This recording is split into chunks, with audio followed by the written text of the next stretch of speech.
Was pretty tired.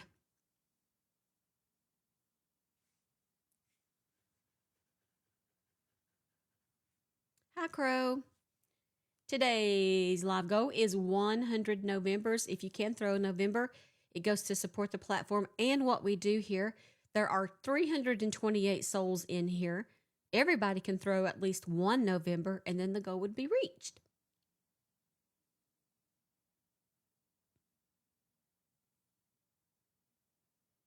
Okay, here's what I know for sure.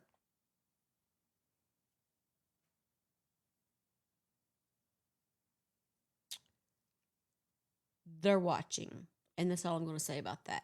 Can somebody notify me if you know who and you know who, Courtney or Rich, come in the room? Tennessee, good morning. Thank you for the November.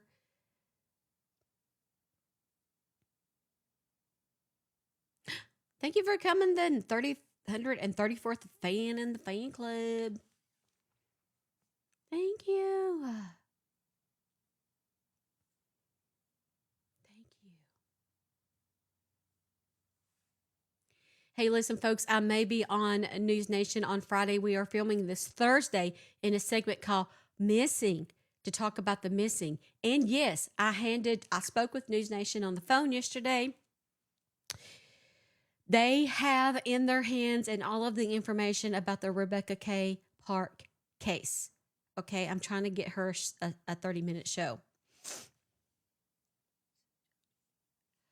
Steph, I sent you what Ray just read. She left the ending at Rebecca maybe is at now. Is she still alive?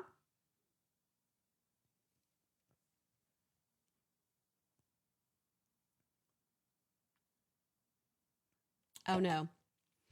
Okay, I was going to talk to her. You're not late, Cocoa Puff. Jed, get ready for town. Thank you for your November. Thank you.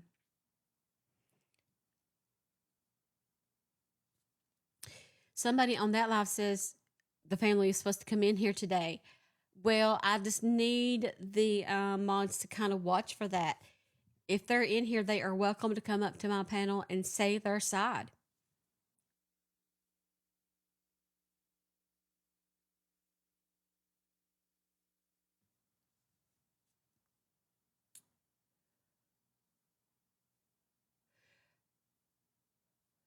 Who's talking horrible in this case? Who?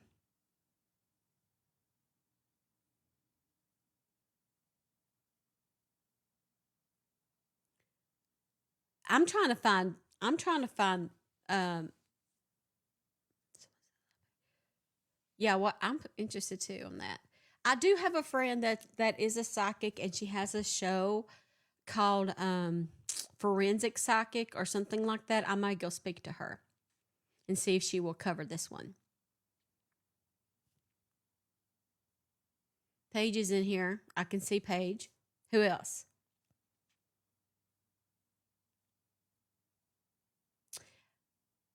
Ticker Talker. Inbox of Ticker Talker. Who's Brendan?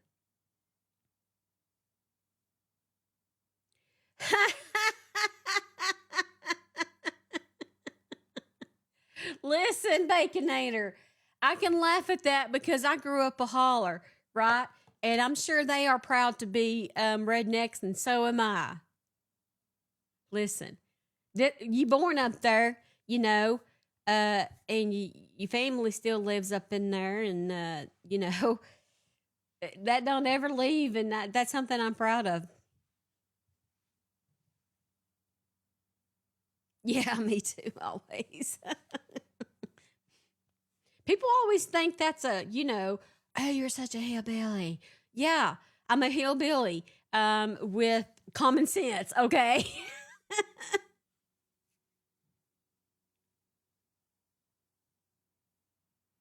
Woohoo! Welcome in, Tennessee hillbilly. Yeehaw! Courtney is not going to like my questions if she'll come in here. Welcome in, Pikeville.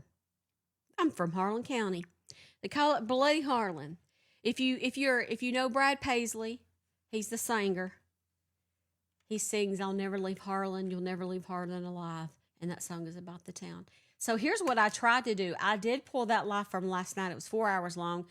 I've tried all morning long. That's what I've been doing, is trying to get this huge video uploaded so that I can pull the transcript, so that I can compare the statements that Courtney said and find any inconsistencies.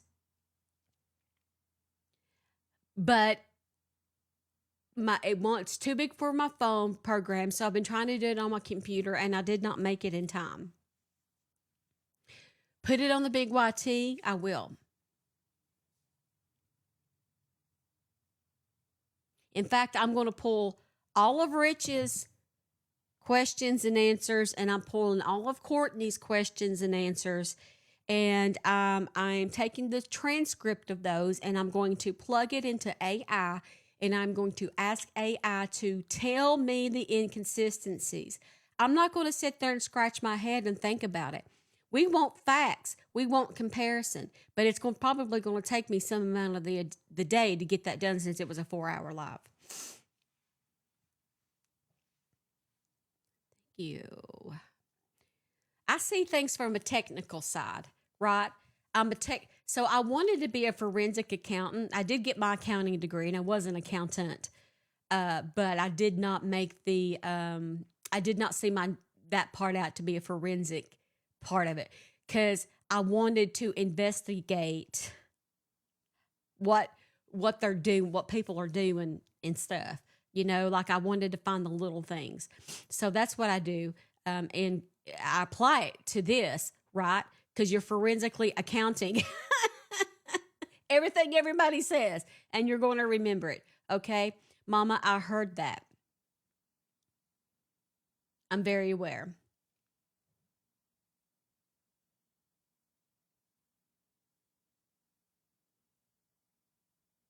If you are in this room and you do not follow me, please do so.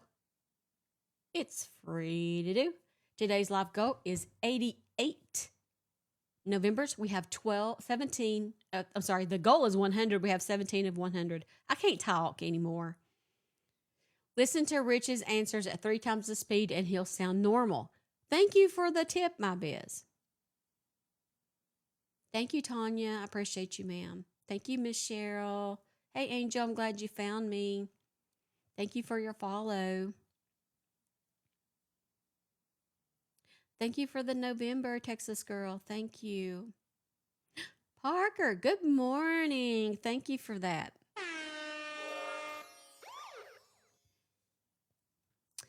Angie, thank you. Thank you for the November. I, I don't know. I mean, she didn't want me to repeat it on this show, though it was said on True Countries. So I don't really know how to answer that. Thank you, Jack. Good morning, Falling Star.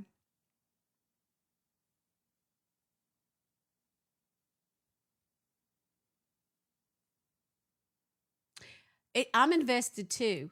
Thank you, Karen. I'm invested too. She's due to have the baby today. She's country. I don't know what I said. Don't overlook me today. Today. Thank you for the November brandy. Thank you. Caleb says, trust in God comes in. Let's ask. Does anyone think Courtney's husband? The bad Brad? We had the good Brad in here this morning, which is simply a concerned citizen. The bad Brad? I don't know. I think anything is possible.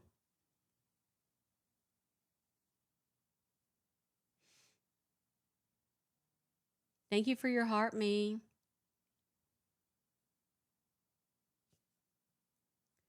Mama says, so Chef thinks I'm full of shit from what Nicole said. Who is Chef? Chef Talks from Canada? That's the only one I know.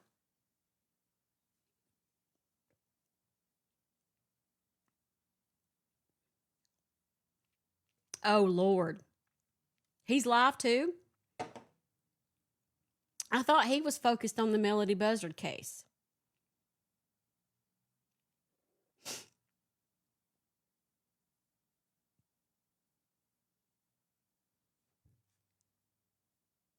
Yeah, y'all stayed up late.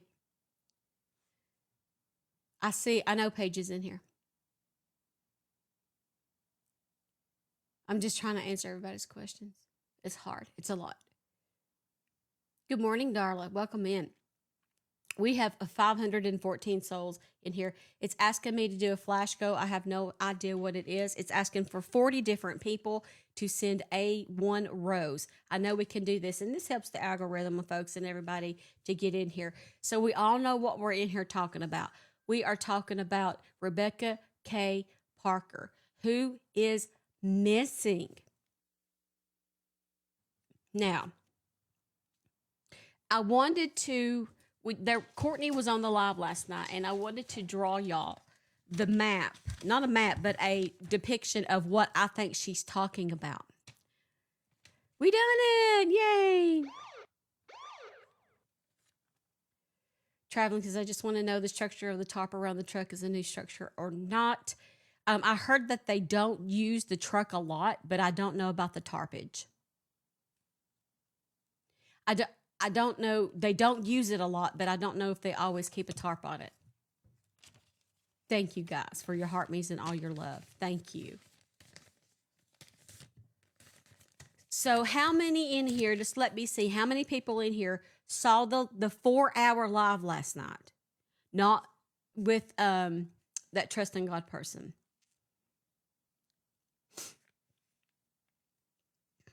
Jeep and Nana did. Amber did. Connie did. Okay. Thank you for the roses, folks. You're amazing. Thank you. Crystal, yes, thank you.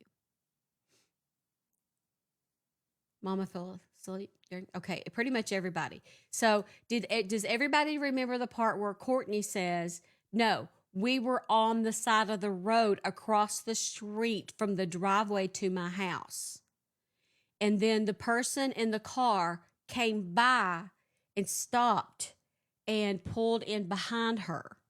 And everybody was confused on which way was which. Okay. Let me draw this for you so you have a visualization. I can't talk, but look.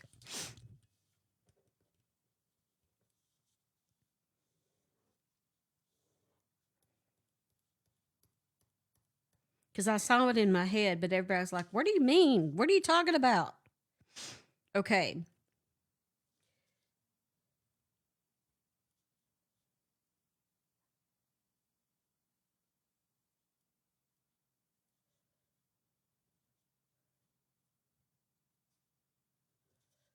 Right? So she's facing this way. I'm talking to myself as I draw. Coming the opposite way is a black vehicle with no tags.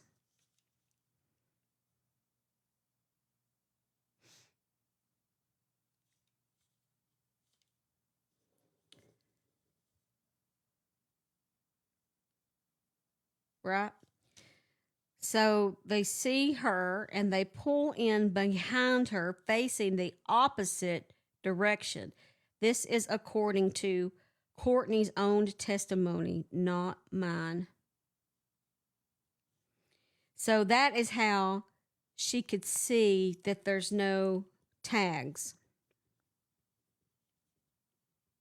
Okay.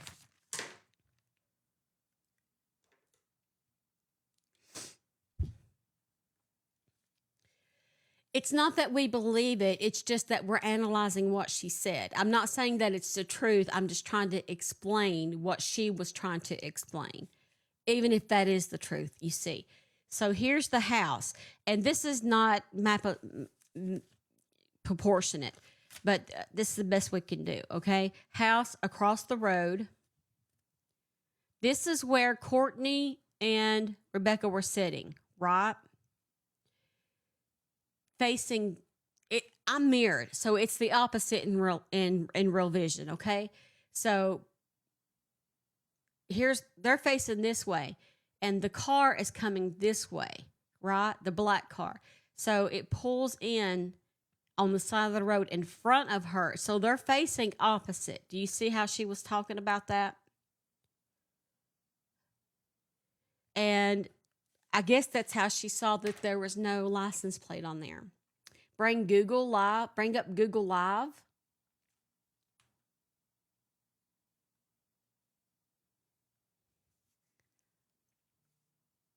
It did. Okay, it did. I wish I wasn't. Let me unmirror myself and show you this. Okay. Now we're right. So maybe it'll make sense.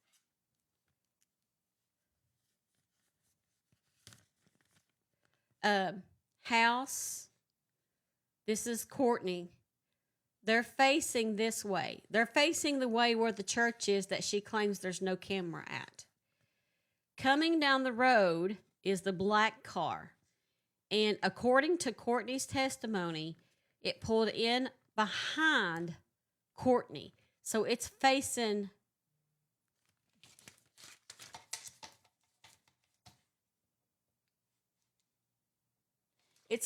this way.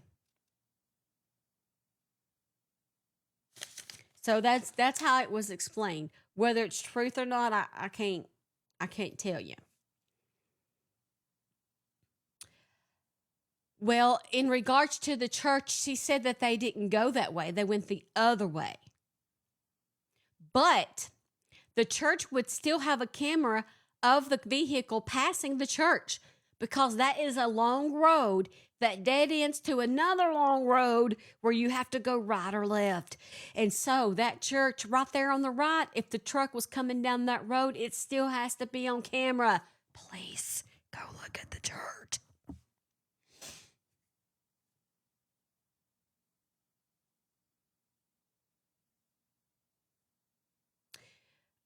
Steph says, I sent you what Ray just said. She left the ending out where Becca maybe is at now. Oh, yes. Hold on, and I'll go check.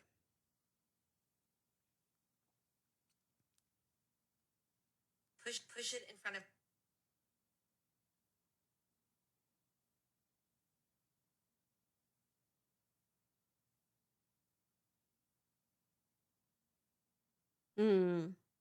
Okay.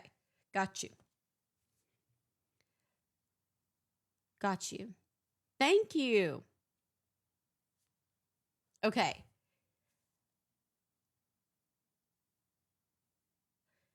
Red says, sounds like the cops knew what that they had street pharmaceuticals. Right. I will. Google Earth and church camera. I looked on Google Earth as well, Oregon, and I did not see a camera. But I was hoping maybe they had one maybe out of Google Earth's view.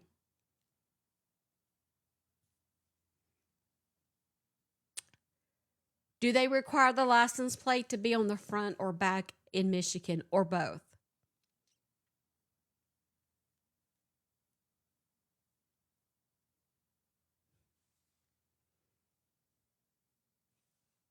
Back.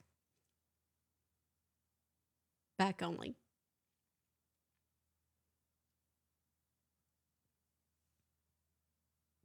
Okay.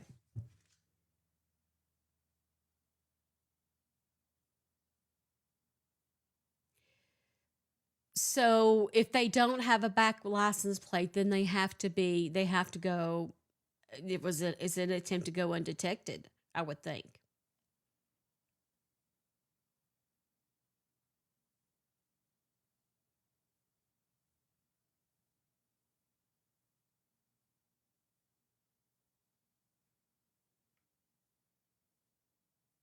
You have to have Starlink. Thank you, Cher. Thank you. I appreciate you. I changed the go to 20 corgi corgs. Maybe a temp tag. Well, if it had tinted windows, it would be hard to see that temporary tag. Good morning, Sarah. Right. And then I would think not having a license plate, you would be more detectable. Like, If a car's passing me and it don't have a license plate and I'm a cop, I'm going to be like, wait a minute. Right? It would get somebody's attention.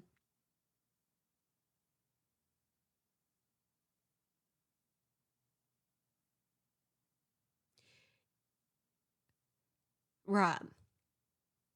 So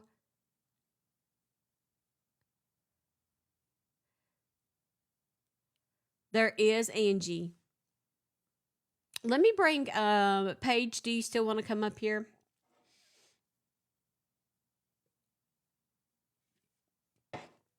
I haven't had time to look at messages on Meta yet, so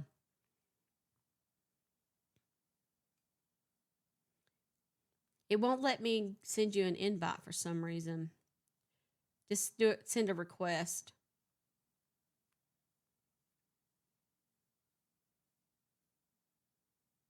What's up, John Brennan? 561 souls in the room. If you are in the room right now, please give me a follow. It's free to do.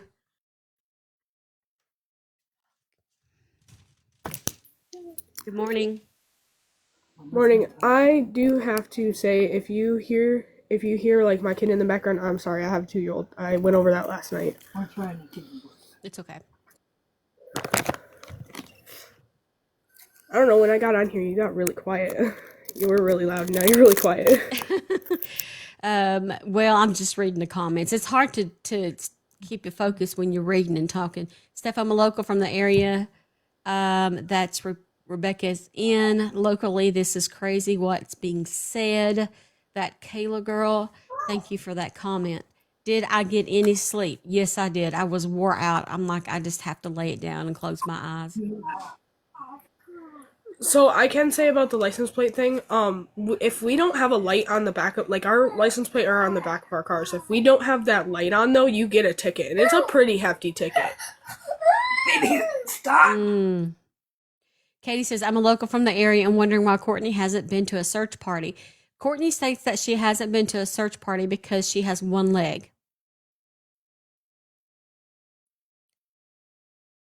Yes. First is on a fix-it ticket, so kind of like a warning. Yeah. She says she drives her car daily. It has a prosthetic. She has a prosthetic. Yes.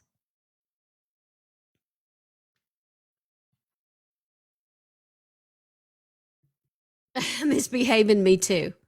Sophie says, Paige, do you drive?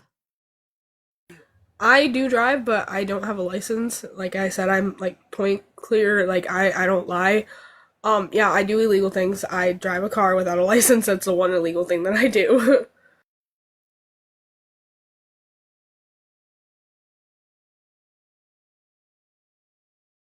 Sorry, now I'm reading text messages. But I sent you a bunch of text messages on Facebook, Yeah. with like screenshots and stuff. The I don't know. I don't want to go into stuff that Nicole said on the other one without letting her say it. But I was just trying to show you what I showed her. So Okay, I'm looking at it right now.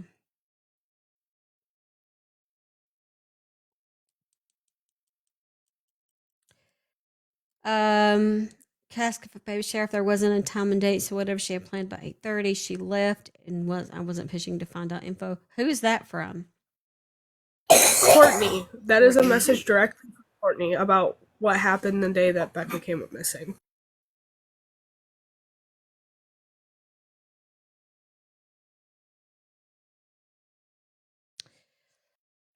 This is a message from Courtney. Courtney says, I asked if I could have a baby shower and there wasn't a time, just a date. So whatever she had planned by 8:30, she left.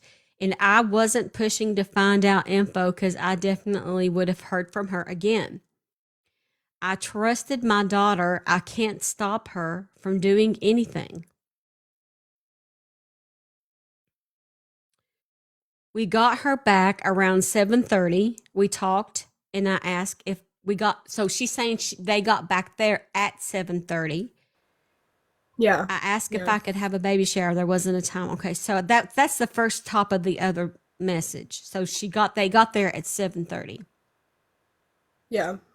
I have all of those messages. Like I said, if you want me to, I can literally send you from when me and Courtney first started talking to now if you want to, but that's like 1,000 some messages.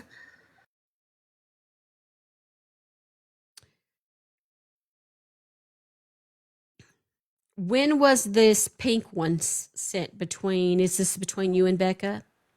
Yeah, so there should be dates on that.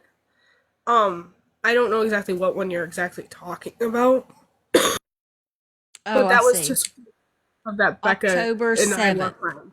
October 7th. Yeah. Sorry. That was just supporting the fact of like that me and Becca are friends because there are people out there who are saying like we're not and all that. So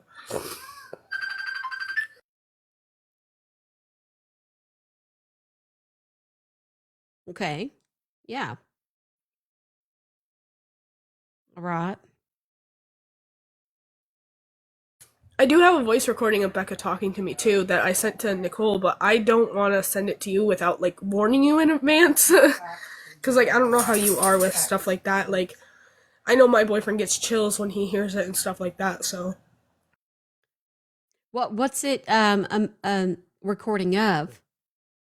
um, I had told her that I found out I was pregnant, and like we were talking about like how our like where our placentas are arranged, like how like mine's in the back, hers is in the back as well, and like because on your placenta, I don't know if you have kids, but like depending on where it is how much you can feel the baby move. Like if it's in the front, you won't feel a lot like a movement as much as you will when it's on your back. Does that make sense? Yes, I do have children, a 27-year-old and a 23-year-old.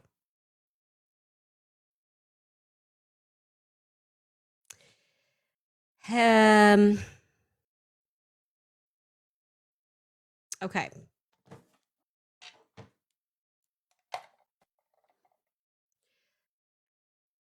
You took long enough to have a 27. You look too young. I'm 48. I'll be 49 in January. I'm half a century rolling, throw down. Thank you guys. We have 628 souls in here, 80,000 likes. Let's see if we can get to 20,000 likes pretty quickly. I know you guys can do it. Today's live goal is 20 Corky Corgs. It goes to support the platform and what we do here. If you throw one, please, it goes to support the platform. Okay. There and all of I plan to do a podcast episode about this. Thank you for your follow. If you are in here, give me a follow, please. It's free to do. Somebody has a question. I have a question. Is she best friends or more acquaintances? So are you best friends or just it looks like you're pretty close according to the Yeah, text like messages you sent. yeah, we are best friends, and yes, like I said, like I don't know what you saw people in the comments saying that Nicole said that whatever somebody said in the last one. Um, yeah, like that's why I sent those messages. Like not that I have to prove myself, but just to show that like everything I'm saying, I'm being transparent with. Yeah, Becca asked me to do that drug test for her, or well, rug test for her, and I told her no, but that didn't make her mad at me. Like somebody was trying to say, well, maybe it just made her mad at you and now you guys aren't friends or whatever. That's not it at all. I just told her no and she understood because she knows that I don't like when children are hurt. I don't like when they're abused. I don't anything like that. You know. So Mm-hmm. for me to like do that for her to get away with whatever she was doing wasn't okay, and she knew that I wasn't okay with that. I don't know why she would even ask me that, other than the fact of that I was her best friend and she could trust me enough to ask me that question. Did she ever mention anybody nefarious that she deals with in regards to street pharmaceuticals or anything out of the way like that? So everybody, my mom, Becca, Richie, all of them in that group. I'm not gonna keep like naming names, but they all hang out with individuals, and like those certain individuals make and manufacture the thing that they do, and they are involved with a lot of like stuff that like from downstate. Like there's people that literally drive downstate just to get the things that they do and bring them back up here for the other people, and sometimes things get laced into those that caused what happened with the Lake and Park case. And no, Lake and Park is not related to Becca. She just happened to have the last name that Becca has. Mm.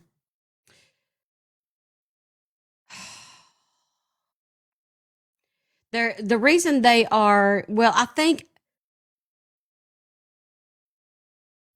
so. This is kind of not a judgment on who Paige decides to hang out with. We're trying to figure out the company. Okay. We're not being judgmental. We're trying to figure out who, what, when, and who, what, when, where, and why, basically.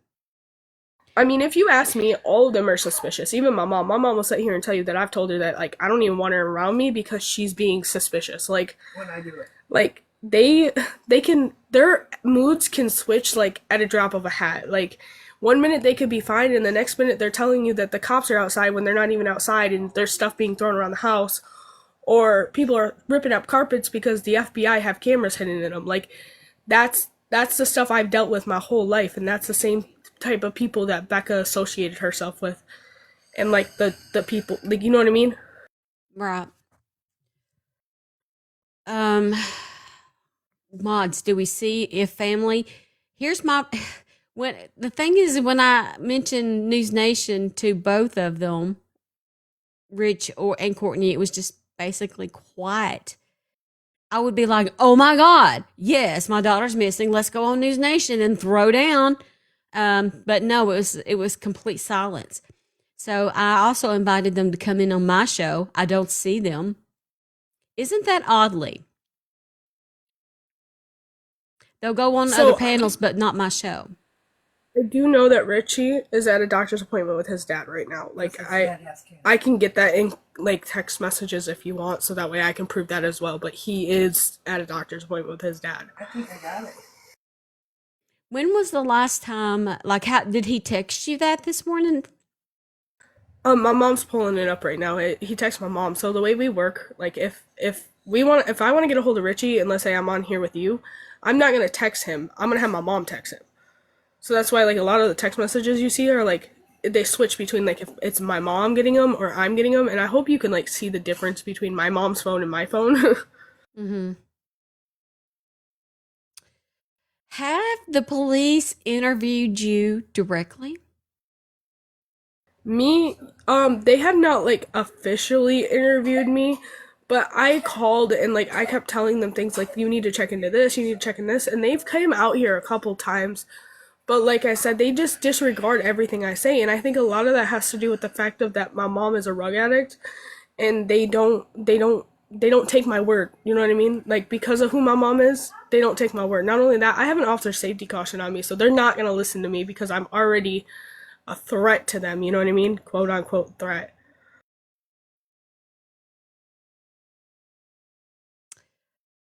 You are Rich's niece?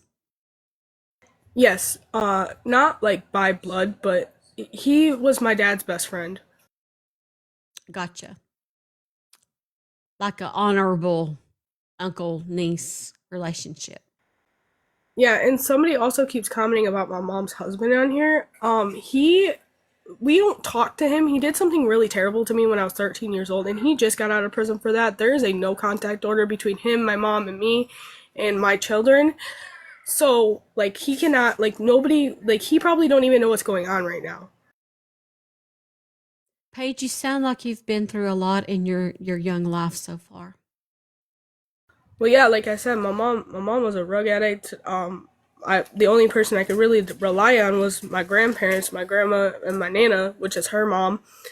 And like, they died, and then once they passed away, like, I didn't have nobody else. I've had to take care of myself since that happened. And like a lot of stuff happened to me, and my mom can tell you like I'm not trying to make you guys feel bad for me, or by no means, because kind of put myself in this situation. If I would have saved up money when I was working at McDonald's or something and got my own house and got out of there, that would have been a different story. But I didn't do that. I stuck around, and everything that happened to me is my own accord. How old are you, Paige? I am 22 years old, same age as Becca. I have a daughter. My daughter's 23. Uh, everybody. I'm just kind of reading through your comments to see what kind of questions or anything that you want to ask. I wish that Courtney would come in here so we could start at the beginning and go through this day by day, so we can get a very solid timeline in a controlled environment, meaning not a lot of people on the panel overwhelming with questions, talking over, not letting people finish their answers. That's what kind of panel that we need for a sit down interview, like something that I can pull out as a timeline, as a solid lead. Paige, what Right, and I do just you think that Courtney had something to do with it? Katie asked. personally, I do like rather that be her doing it or her having somebody else do it or like whatever, whatever happened, I think she still has something to do with it, even if she just knew about it. My thing is like I can't say for sure because I don't know, and I like I said, I'm only on here to answer questions truthfully of what I know and I can back up. Thank you. All right. I don't, somebody says, who are you? Says, I don't think Courtney will ever let the panel be in control and be calm. Katie says, I think 100% she's lying about stuff. So that's what makes me curious. Paige, they are asking, can I send you some things for your baby? Says Dewey. Yeah, if you want to, yeah, you can message me on Facebook and I can I'll send you the address or like my mailing address, I guess. I don't know. That second one is not. Let's see. Gypsy Soul says, I wish y'all knew how rural and backwoods this area is. Gypsy, I can imagine. Sure. I grew up in an Appalachian Mountains. I surely can imagine how rural that area is. And I know that when there's not a lot to do in a town, that's small and kind of hidden there in the woods, that's what people do, is sometimes they turn to straight pharmaceuticals.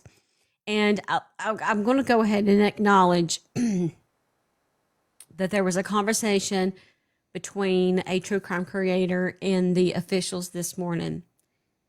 And the big C, you all can maybe type it in the comments, may or may be involved. Okay, I can tell you that they are. What you doing, Booger? Huh? Oh, your nose is running. Oh, I'm talking to my kid. He came up and gave me his cup. Let's see here. Yes, Celeste Colette says, I think they're using this site to get messages. Oh, well, that's scary. Oh, to answer some of your guys' questions about like I have a son and then I'm pregnant with a girl right now. When are you due?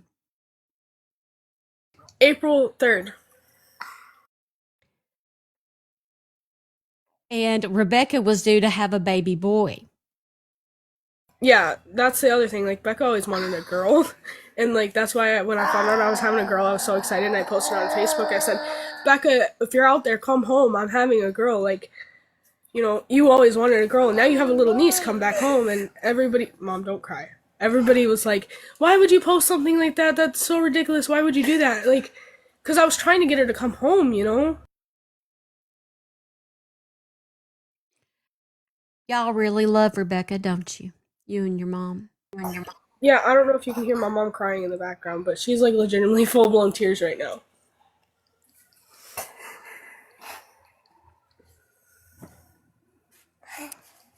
True Crime Nicole, tell us about the conversation you had this morning, if you can.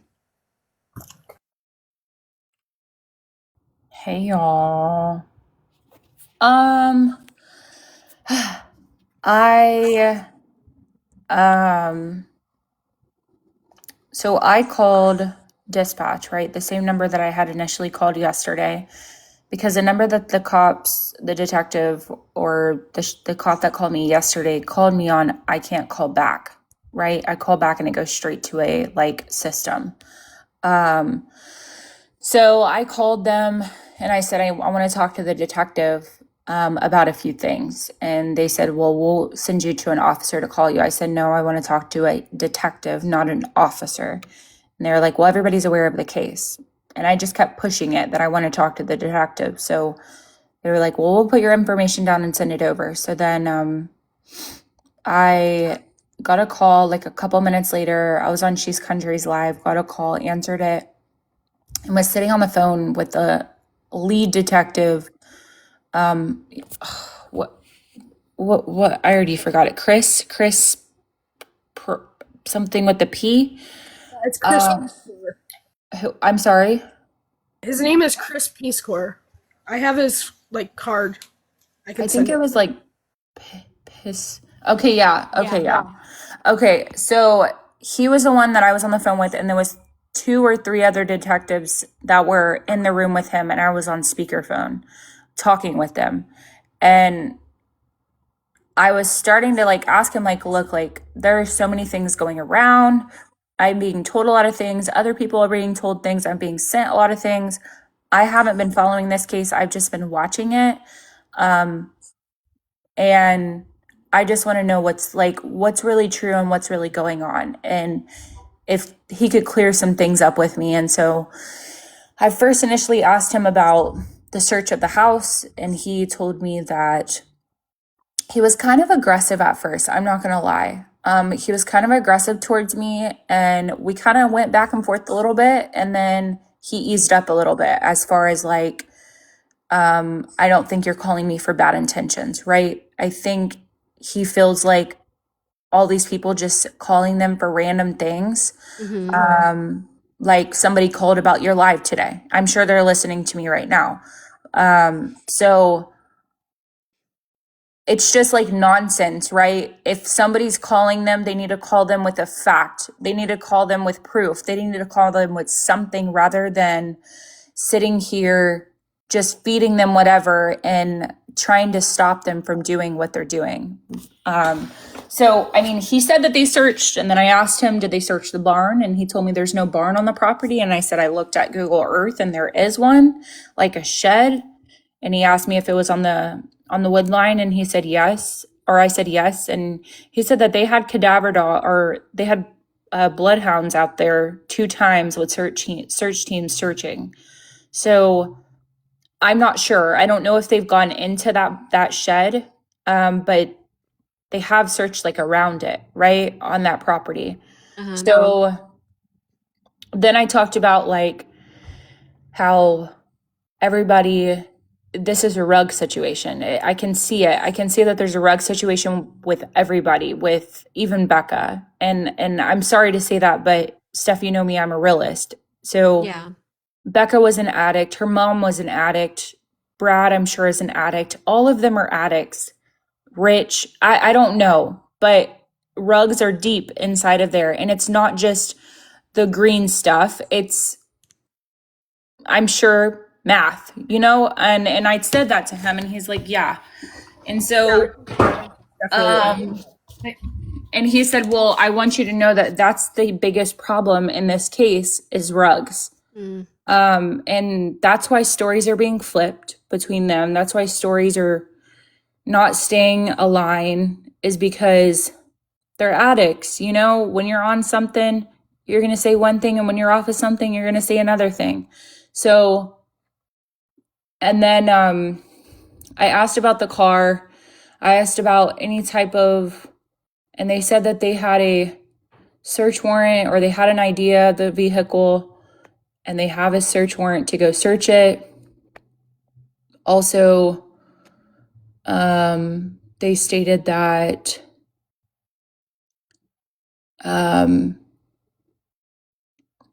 when I said I was like, well, there's definitely rugs involved. He was like, well, what we're thinking is that where they're getting these rugs from, like the distributor of the rugs is possibly the C word. Right. And that's where, and I was like, well, that gets deeper. I said my cousin was unalived here in Houston 2 years ago from those people, and that's something that we couldn't get into. And it's way deeper, and you might never, if it is them, you might never figure out who it is. You know what I mean? Exactly. And she could be long gone if they are involved, like long gone as in far away. That's what I mean. You know, and Do you long think gone. alive or unalive far away? Could be either. She could be Rafficked. She could be something. You know what I mean? She has a baby. Right. But I had mentioned about Caveman, and they said I was telling him about that princess girl or whatever that was on the panel from Florida yesterday. I mentioned her, and he thought I was talking about Precious. And I was like, no, not Precious. I've heard the name Precious before.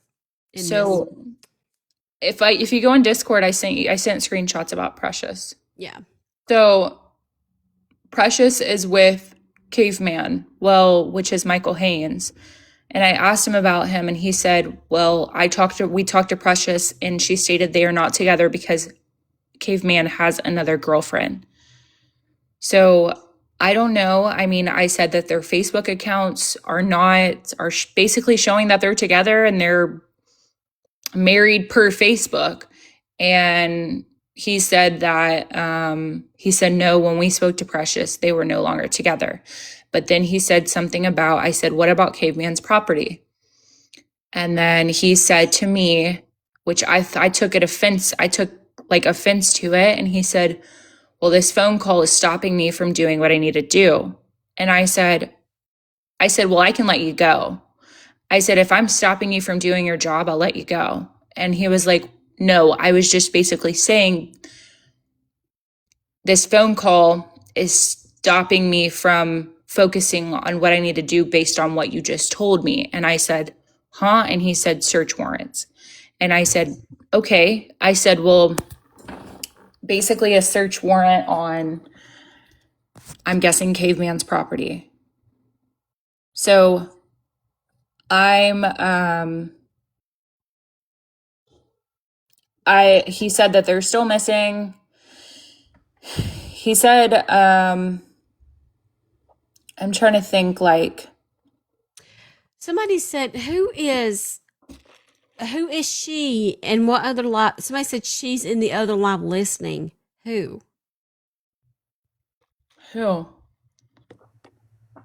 I'm assuming either Kimmy or one of the other family members that's in that live. Leave it open. I can't even get in there because every time Courtney is in the other live. yeah, they all Courtney keep is? kicking me off. So. Well, I think that doesn't look good on Courtney. That she's sitting listening to me in another live instead of coming over here and getting on the panel. Wait, and they're being playing your questions live? in a professional manner. Yeah, Brenda has another live going. I would like to, you talk too much about things that shouldn't be said live. Elliot. Wait, what? I don't listen. Let me just say this, and I said this on a live that I was just in, right? Before I came in here. What I say on here and what I tell people, I don't care, right? I'm not covering this case. This isn't a case that I'm covering. I've watched Steph cover this case. I've watched her, and yesterday y'all just wanted somebody to go live to continue talking about it. So I went live to talk about it and let people sit here and voice what they know and voice their theories or whatever questions. And that's what I did. But I haven't been covering this case. I was in the blue before yesterday? No. My question is, has anybody? I don't know. These comments are really vile stuff. So he has two properties? Yes. Please So be my mom respectful just in the reported comments. We have 115,000 likes and 732 souls in this room. I think that when look, us true crime creators aren't treated very well. Period.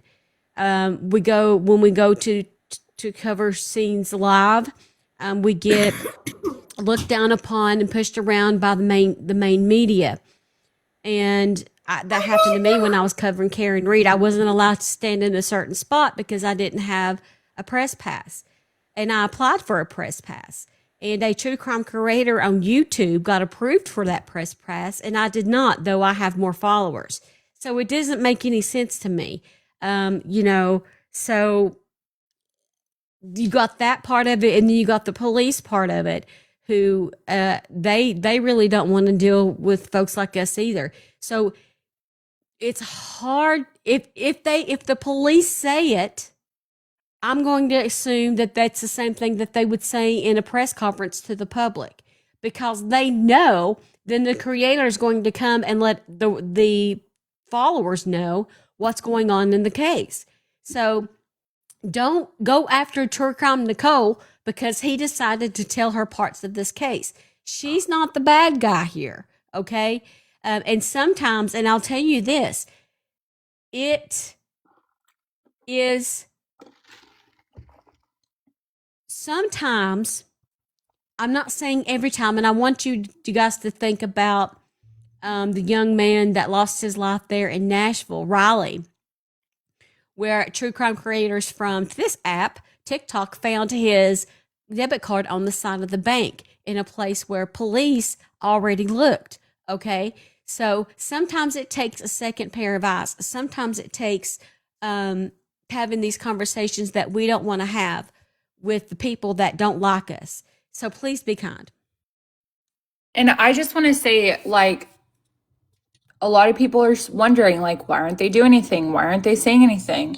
We need more info, and I am a factual person. I'm going to go and find the facts. And I truly believe in my heart that all of these family members that are saying things without receipts behind them to back them up, that the stories, because what Courtney has shown, what Rich has shown, what all of them had, what Kimmy has shown, they're all bouncing back and forth from one thing to another. So I can't believe them, right? So I don't believe that panels that have these family members on there is going to give any type of truth to anything for people to help. Like, there's so many locals and people in the surrounding areas that are watching this and watching everybody on live, on TikTok, on Facebook, on everywhere, to get some type of information that could possibly help, that could possibly help. So I'm just here to give the information that I'm told.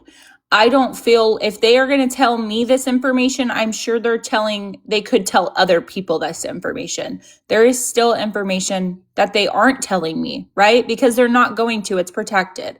Right. But I think So what the detective, go ahead.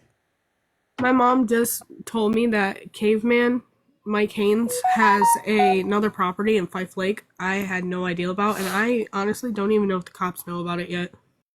It's called what? It's a property in Fife Lake. Can you spell that? Like, yeah, hold on. My mom's gonna Google it. I gotta find my phone. We know for a fact Fife. I thought you were saying Fife. Fife Lake. Gotcha. I thought that's what she was saying. Yeah, she told me that he has two properties, so he has the one that they know about, and then he's got another one in Fife Lake, which again is something the rug addicts do a lot around here. FIFELAKE. My mom just spelt it for you. It's about 45 minutes from Cadillac. North or south? Yep.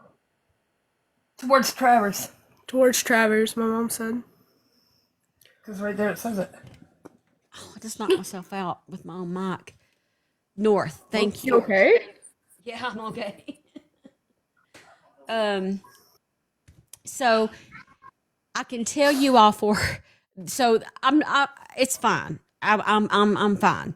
Everything's fine. But it did like shock me a little bit when the detective told True Crime Nicole what time that I go live.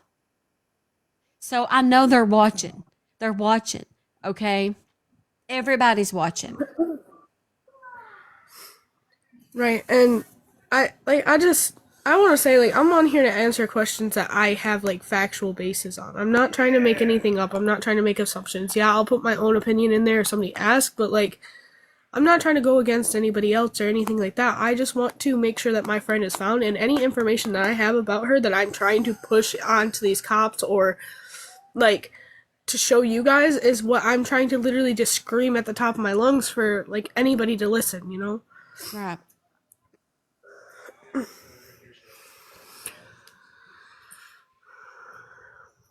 We got Ruth.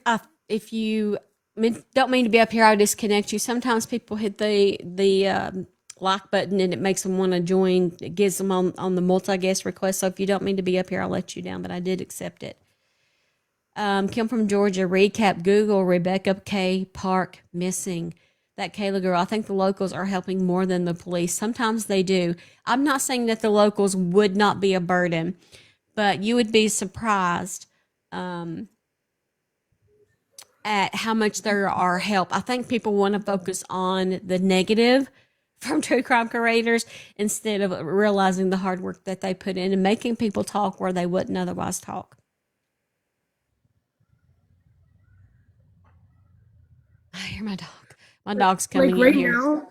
right now I have the news texting me asking me if I'll answer questions for them because they're not getting answers out of the cops. Coming up here? Hold on a minute. My dog wants to say hello. Come on. Aw. Hurry. She has a cat too. Aw. Oh my goodness. Well, she's got like a miniature Maggie dog, Mom. Aw.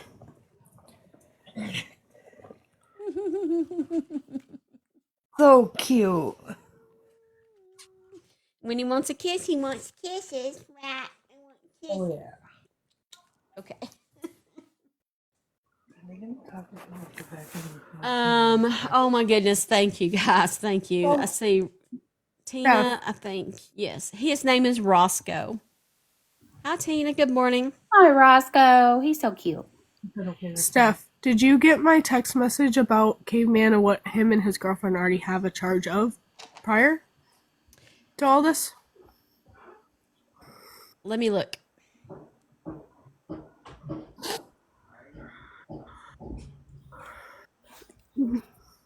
And they like, as far as I know, Caveman is associated with the Big C, you know.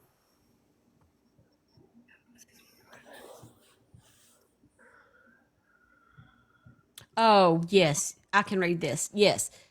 So his name is Caveman's name Michael Peter Hayes? Yes. Yeah. Has been sentenced in connection with the 2024 unaliving of Michael Haig in the Cadillac area. The victim's body, which had been burned, was found buried in a hole in the backyard of his residence in Cedar Creek Township, not a pound player pit. Hayes pleaded no contest to charges of manslaughter, disinterment and mutilation of a dead body, and felony firearm as part of a plea agreement. Original charges of first-degree premeditated slaughter were dismissed at sentencing. He was sentenced to a minimum of 10 years and a maximum of 15 years in prison for the unaliving for the manslaughter charge. So this was in 2024. Why isn't he in jail? Hold on. My mom's gonna answer that question in just a minute. But keep in mind, our court system is really messed up. Like my stepdad who did something to me, you can look it up. He only got 5 years. So. Same day. I did. Why? So, but this was in 2024. Yeah. He got out of jail the same day that my mom did in 2024. Wait. March 18th of 2024. March 18th of 2024. Wait, how did he? No, the same day he got out. He was only in there for 6 months. But how did he? Yeah, but how did he get out? On probation. So he's just on probation then? Exactly. Probation on a manslaughter charge, huh? Yes. Yeah. Yes. I mean, you read it. I'm not lying about it. He got Oh charged. no, with I'm it, just but, like shocked about it. I'm shocked that they would do that. Yeah. I got They Oh no, that's what I'm saying. Like the court system around here is messed up. Like they'll let like a rug addict do stuff as long as they're feeding them information. Does he have a past prior to this 2024 incident? I don't know. That would be Nah, juvenile. My mom said. I've known him since I was in 8th grade. In your opinion, do you think that he is part of the Big C group? Yeah, Yes, yeah. very much Yeah. so. I know. My mom used like I said, they all used to hang out together. They all used to do rugs together and like buy it from each other. So like for her to say that she does know, like, yeah, he was with the big C. And I do believe Why do you think that he may be involved in this? What clues have honed you in on that? Well, I do believe, like, and don't quote me on this. I do believe he knows Courtney. Like, he does. and I know Becca knows him, and I know Richie knows him. So like for me, it's kind of a thing of like, he would be the man. Like if I had to, like, get rid of something or whatever, I would call him because Yeah, I already know he's associated with the big C and they can get rid of that. You know what I mean? Definitely. So like that would be my assumption, is it would be a thing of like, if he knows Courtney, like I think he knows Courtney, like she would call him, kind of like the whole, like my friend who's in the mental ward, like she said, oh, if I ever need something, then I'll call you. That's the same thing with him. Like I would do the same thing because I know him in that way. You know what I mean? Does the C group don't they, let's remind ourselves about Austin Drummond. I don't know if you're familiar with that case. But there was an instance in the Austin Drummond case where he had mercy and left the baby in somebody's yard. Don't they have a code of honor not to take the lives of innocent children? Some of them do, some some of them do, don't and some of them don't. Some of them don't follow it. I've seen some of them do like really, really, really messed up stuff. Like, I mean, look at what happened to my dad. I mean, you can look that up, and it's horrific on its own. You know? Uh-huh. I have a question, Steph. Yes. Hold on. Welcome back, True Crime to Go. Hello, Caleb. Hello. Hey. They are addicts, so they won't have money laying around, says someone. Ashley says someone please stream their live watching. What? Oh, stream who's live? This is the only live I can handle. Like, my brain is full. To answer somebody's question about who my dad is, my biological dad is Brent David Allen Knopf. You can look him up. It was in Wexford County, whatever happened, and there's a whole police case on it. So 2009. it was in 2009. I mean, yesterday's live, just like with Trust in God, gave me a migraine. Oh yeah, definitely. There was too much going on, too many people getting kicked, too many people getting muted. Yeah, for literally asking simple questions. It was like, oh, you're attacking the family. How are you attacking the family? By asking actual questions. Uh-huh. Well, I mean, like he's protecting them now. Like even what it was Sunday morning, he was sitting there, like talking as much crap as he could about the whole situation. Right. Yeah. So I don't know. I was like, dude, like you're making no sense to me now. Now you're protecting him, and then come to find out, him and Kimberly had a past. Oh yeah, I have like proof of that.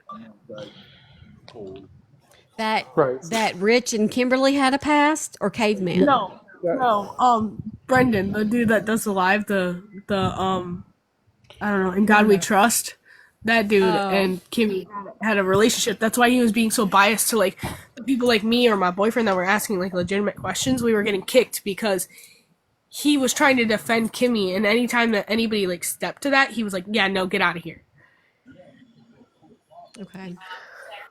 But I gotta make a phone call real quick, and then I'll get back on. Okay, Caleb. We have 147,000 likes. Let's see if we can reach 175,000 likes. If you are in the room, please give me a follow. It is free to do. We are talking about Rebecca K. Parker. Did you know that I have a podcast? You can listen to my podcast wherever major podcasts are heard. Apple, Spotify, iHeartRadio, or you can visit my website at scfpodcast.com. Today's live goal is 20 Corgi Corgs. We have 4 of the 20. It goes to support the platform and what we do here, which is to give people a voice that don't have one right now. So if you can, please do so. And I will forever, forever, forever, forever appreciate it. Thank you. Thank you so much. There are a lot of comments going through, so thank you for your patience on trying to read them and then translate, your question to the panel. Panel, honest opinion. Do you think we'll ever see Rebecca and her baby again? No. It's Park. Look, when I slip up, it's because there's 55,000 cases in my head. Rebecca Park. Okay, I know what her name is. But when you have a lot of cases, sometimes you slip up, and it doesn't mean no disrespect. It means you're human. Yeah. So on your question on that, me, my mom, and my boyfriend all just said we don't ever think that we're gonna be able to see like Becca and her baby again. Like I've pretty much already We've came already to terms with that accepted and like cried for like days over it. Me but too. like I'm sick of my sleep. it's something I'm gonna have to live with, and I can't change it. Come up to the panel, family member. Tristler is a family member. Hey, Steph. Uh-huh. I know you're going to talk to your psychic friend, and I know that video is going around about that psychic seeing her with a lady picking her up. 2 guys are with her. She took money to help pay off something for mom. It's in this story that this lady's talking about. Like, she was there to pay off a debt. Her mom didn't give her enough money to pay that off. So they've still got her kind of as like ransom, or they're like holding her to get the rest of the money that mom owes the rug dealers. I don't know who that psychic is. I've never heard of her.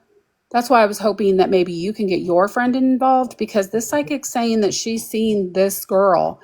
And that's why I'm suspicious. Why wasn't the mom in her driveway? Why was she parked out on a road and a car comes behind her and picks her up, and a lady picks her up to pay the debt of her mom? And then now she's never been seen again, but the psychic's seen her with those 2 guys, and we keep hearing about 2 guys with all these Also, issues. With Courtney being handicapped, why would she park out at the road if she had to run back in the house and get Tide Pods? Like, it would have been more simple to have Becca go and get the Tide Pods. You know what I She mean? wouldn't have went outside. She would have had Brad bring them out. Well, they came Let's from see. ice cream, First, didn't hold on, they? panel. Everybody hold. Okay. Tristler, tell us who you are and how you're related to the family. My name's Angie. I don't know if Paige remembers me. I am Courtney's first cousin and Rebecca's second cousin. I got a call at 4 a.m. this morning from Courtney. I haven't spoke to Courtney in months and months and months. I can't stand her. I've told her that a million times. I have her blocked on everything. She got a new phone number to reach out to me.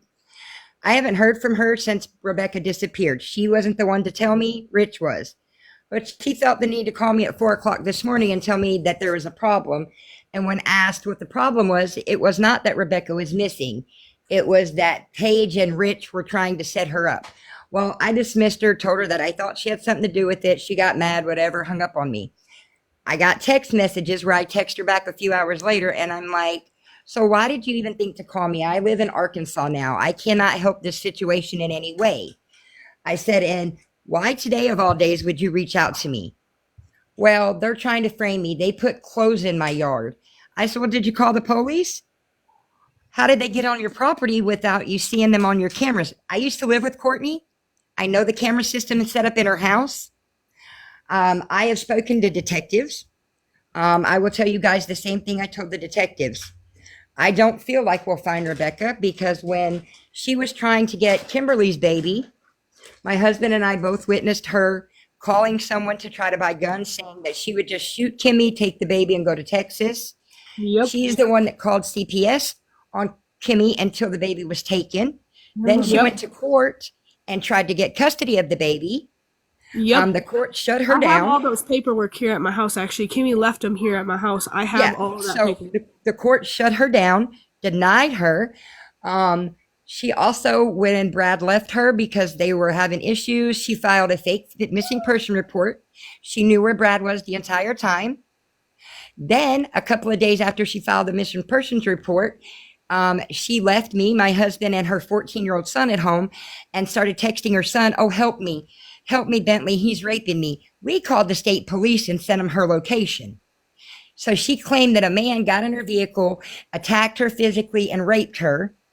Okay. All to find out that the next day she told me and my husband and Bentley, oh, it was Brad, her husband, who it absolutely wasn't. It never took place. Courtney's a pathological liar. Nobody has thought to look at Courtney's dad, who is a very violent offender, spent years in Marquette prison for violent charges. Who Yeah, I is don't her know dad? Courtney's What's her dad. dad's name? James Hale. He is my mother's brother. He just sent me a friend's request. Why would he say Our entire family, James Hale and just I sent don't my say mom this, to I my don't say mom this to- lightly, okay? Our entire family is psychotic as all get out. I live away from all of them. We have an uncle. Me and Courtney have an uncle named Troy Hale, who is a 2-time convicted sex offender. Yep. Oh, on the app on TikTok, we have to rhyme. Sorry. Sorry. It was that would be a SA offender. Yes, an SA offender. Grape, Sorry. slurter, those types of things. Okay, I'm so sorry. But I spoke with the detectives in detail. I told them all of this. I let them know that there were multiple times that my husband and I heard Courtney say that she would just shoot Kimberly and take her baby. I have the text messages from this morning where Courtney said Paige and Rich got on her property and put clothes, but the police had come out and apparently they knew the clothes were too small for Becca. Now, I was in contact with Rebecca the last time on October 26th. I stay in contact with Rebecca. She and I are pretty close. Mm-hmm. This is not like her. I have tried to kind of stay in the background and not get involved in this because of how Courtney is. Mm-hmm. But I'm scared to death that Courtney has done all of this to try to set up, like with the fake pregnancy and the baby and the NICU that's not there, to set this up so that when Becca has her baby, she can just grab the baby and dip out to Texas and nobody would think anything, because that's exactly the kind of person that Courtney is. And Paige, I don't know if you remember me. Yeah, me and my mom both remember you. You're okay. You know, me and Becca, I know you know that me and Becca are extremely close. Yeah, I've talked to Rich a couple of times since this has happened, and up until I seen the evidence of him talking to other girls, I wouldn't have thought him to be a person of interest. Mm-hmm. But I do know that at one point in time, Rebecca's mom, Courtney, Brad, and Rich were all best friends. They all stayed in the same room together. Of course, that's before Brad knew that Courtney was sleeping with Rich. My husband worked with the three of them, so they're all three, to me, they're all three suspect. yeah, no, like that's what I've been saying too. But like, also, I'm not trying to be biased just because Rich is my uncle. But like, I've watched, like, personally watched him since Becca came up missing, come to my house and cry, and like, I mean, he hugged my kid and just cried to my kid because of what my kid's been saying. Like, he is legitimately upset, but like, again, those could be like puppy dog tears. You know what I mean? Like, I mean, his behavior just speaks otherwise. Why are you messaging other girls if the love of your life and your child's mother is missing, telling them that you need sexy pics? To Right. me, that just screams very unhealthy. And of course, I know about when they fight and they argue. I know that the last time that I talked to Rebecca was asking her if she was okay because Rich had posted a memory of his ex-girlfriend and him about seeing his child, and something had gotten said and Rebecca was very upset. And I texted her the morning of the 26th and I said, hey, are you okay? And she said, yeah. So I know that they have some issues. I know that they fight horribly. Mm-hmm. And I'm not going to hide that from anyone. If you have nothing to hide, then speak your Rich's truth. conversation. After Courtney and me were finished texting this morning, I also got a call from Kimberly, who never speaks to me. We're not friends on Facebook. She doesn't text my phone. We're not close like that. Right. Wanting to know what I knew, what I thought, and who I had spoken to. And I told her, and my husband said, she's gathering information for Courtney. Right. And I said, that's fine. I have nothing to hide. I told the detectives everything that I knew. Mm-hmm. So, but I do know that I don't believe there's any way that Paige and Rich went on her property and put clothes out there. There are cameras on every angle of the house outside. I have never went out there alone. I have witnesses, and I have never been out there with Richie, and I have proof of that as well. My phone gets tracked, like Oh, I all the believe time. that. I believe you. She has cameras on every angle of that house. You can see the entire yard. Nobody is getting on their property without them knowing. She sits there in the living room watching them screens all day, every day. They are never Can turned you off. check your messages to see that screenshot I just sent you? It's a conversation between me and Richie.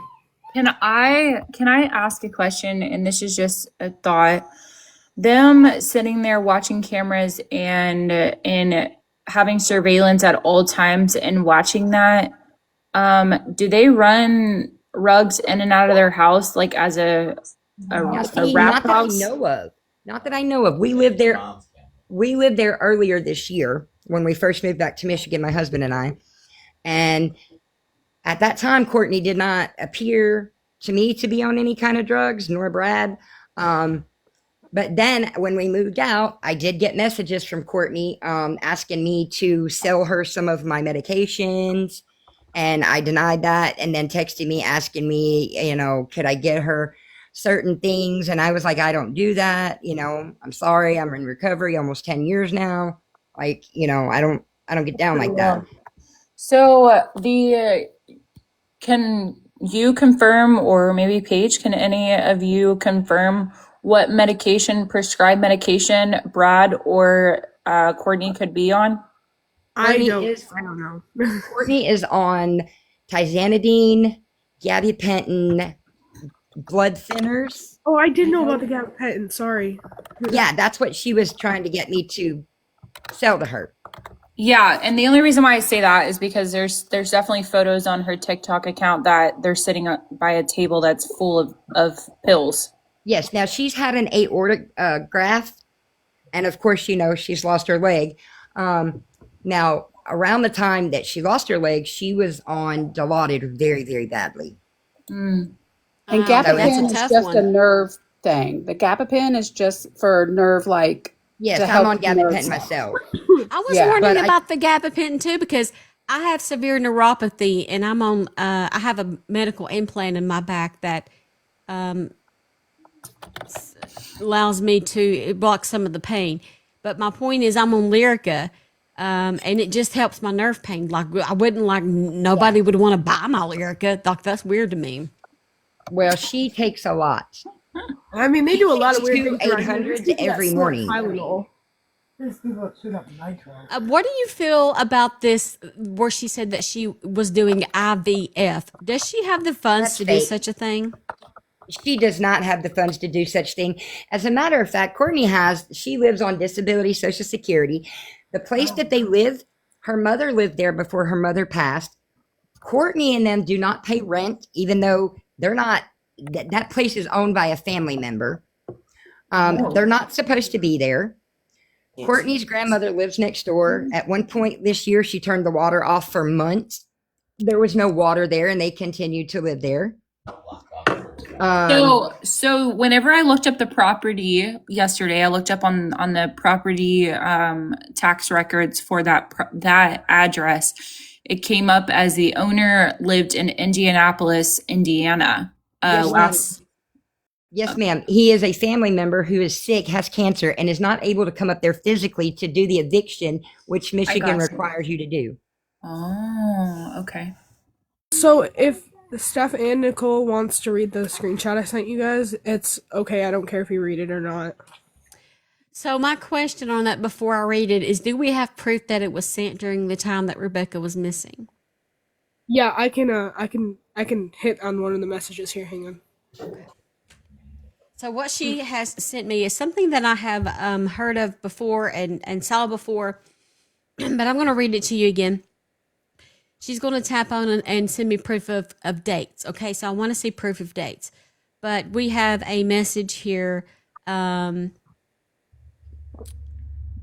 It says, I don't know who the other person is. I guess they want remain anonymous, so there's a conversation between him and a female. The female says, no worries, right? And from what Courtney told me, Kimmy is the same No, way. that was me. That was me. He was talking to me and mentioned Talking I am to his you. niece. Okay, because Yeah. I'm like, who is he? Oh my God. Wait, this screenshot you just sent? Who is he talking to? Me. Her. I'm his See, niece. I What the thought, yes. I said, listen, okay, yes, niece. Oh, He's talking to his niece. Let me read it. He oh says, my I got God. to do something because Becca's not around to take care of it, so I have to do it alone. And she says, what is anything? Paige says, anything I can help with? And he says, IDK, you have a boyfriend and I'm not cheating on Becca, if you know what I mean. And then she says, oh yeah, Oh my never mind. I goodness. thought it might be like cleaning or paperwork or something. Oh my gosh. Paige. Wow. Paige. Paige. told you, Oh my I'm not God. hiding Uncle or nothing. not, he is a creep. I Oh told my you, I'm goodness. not That's hiding strange anything. sexual predator. I'm not on anybody's side. I'm not hiding anything. Like, That is I so Steph, disturbing. I cannot get it to show me the date on it. All I can get it to do is show me the time. But I promise you, with all my heart, that this was after Becca came up missing. Do you know what day exactly? Sure. Hang on, let me get through the messages. I gotta find one that tells me what Has date. anybody spoken with Rebecca's Saturday. adopted It was mother, Saturday Stephanie? at 8:04 a.m. 8:04 a.m. on what date? Saturday. Oh yeah. Oh, why do I keep? Let me fix my mic before I kill myself here. Why? Why would What date on Why would he at mention that? 8:04 a.m.? What date? Saturday. Man, I wish my phone worked right. What is Saturday the 15th. Saturday, November 15th. It was the weekend after so. Becca came I up think it missing. is. Okay, I got you. I think it is. Yeah. Why would he even mention that to you? That's what Courtney I'm is saying. Like, Maud. Can we check and see if Courtney's in the room? I'm sure she is. And the only reason why I say that, He Steph, is. is because Trisler just stated that Courtney messaged her or messaged somebody this morning about clothes being the detective saying they were too small. I'm the one that said that because a detective told me that. Oh, here she is. Maybe we can have a detective told me that. Oh. Hey, Hello, Steph. Courtney. Good morning. Good morning. Hello, Courtney. Can you hear me? So I want everybody to know that my property, my house, my grandma's house, and my grandma's property were just searched again. right. Do you have any proof of this? Well, I mean, do you mean Culver searched as County far police. as the police? They The just police came were like here within this morning. They came. with like 10 minutes ago. They were just here. And It what only all took him did 10 minutes to search? Can you get rid of Angie? I don't want to speak to her. Like, I don't need her rude comment. I'll mute so they aren't able to unmute unless I give permission. Everybody stay muted. Now, they were there. Did they searched your home? Did they search the land property surrounding your home? Yes, they did. They searched my grandma's that is also next door to me, too. And did they say anything to you that you are allowed to share with us? They searched because everybody keeps calling and saying that my daughter is in my house, that she's here, and that she's on my property or whatever it may be. It's So all they coming from Facebook. they all came because of a notion that people are saying that allegedly your daughter's on your property. Yes. Um, can you tell us about this barn? Can you confirm whether or not there's a barn on your property? That keeps changing. There is not a barn on my property. There is a shed up by my house, and there is a shed on the back of the property. I have a lean-to that my white Ford sits in, which was searched and they're waiting to search my Escape, which is the truck that I drive, that I picked back up in. So they've searched. Are you talking about the white truck with the red top? They've searched it. Yes.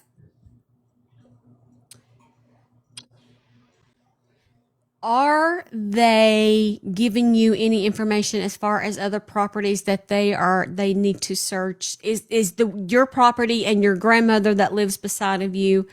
Do you have any other family with adjoining land that they need to go look at? No. Can I ask a question, Steph? Sure. Courtney, I spoke to Chris, the detective, this morning. And he told me that they had because I'm guessing that you talked to him just because you know that they came and searched. He told me that they had a search warrant to search this black vehicle that's in question. Can you speak on that? I have no clue. So they We didn't don't tell even you any have of that? No, I'm not saying at your property, the one that Rebecca the was one left that in. Oh yeah, I'm sure they do. As soon as they find it, they will search it. But to your accord, around town, you've never seen this black vehicle before. I've never seen it before, but I don't know who my daughter hangs out with. I know it was at night, and I know it was across the road from your home, and I know that you were parked on the side of the road, and I know that you told us it was between a 1998 and a 2005 Chevy Impala. Do I have that right? It's an Impala or a Malibu. I just know that it was that style of car, and I know that it had those round taillights. Round taillights. Yes. Steph, can I ask a question? Uh huh. May I ask you why No. you think Nope, that nope, nope, nope, nope, I nope, did nope, anything on your no. property? Okay. Here's what we're going to do. I'm going to let everybody off the panel so that I can have a conversation with Courtney. Okay. And that's just if you have a question, let me read it. I just to keep everything civil and calm. And then I'll ask her the question. Okay. Is that okay with everybody? I'll get you back up here if she has to go. Okay. Now it's just me and you. In your heart of hearts, do you think your daughter could have been mixed up in the Big C group? I can't say the word. They can probably type it for me, but maybe you know what I'm talking about. I don't know, honestly. Are you in fear for your life? We have had people stalking my house. My son's truck has been vandalized. It's just getting out of control.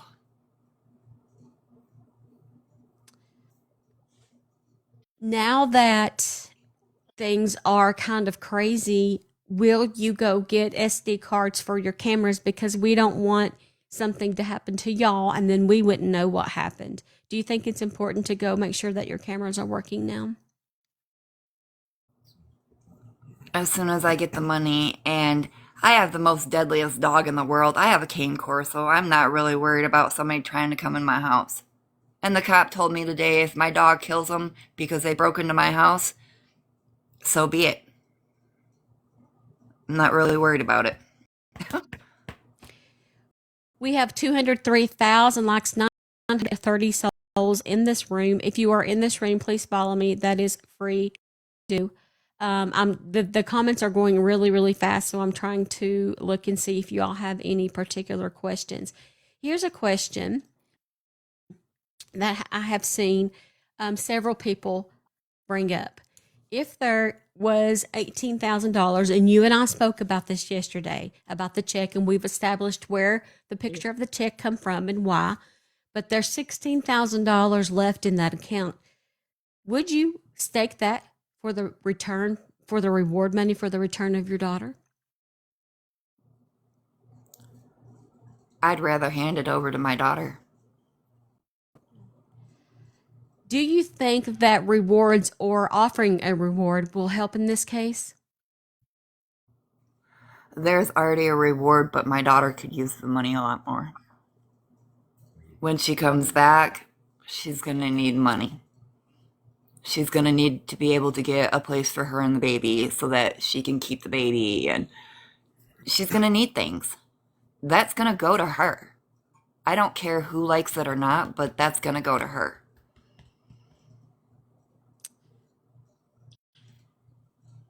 When you took her to the hospital when she was having what I would consider Braxton Hicks, and you said that you had forgotten your wheelchair.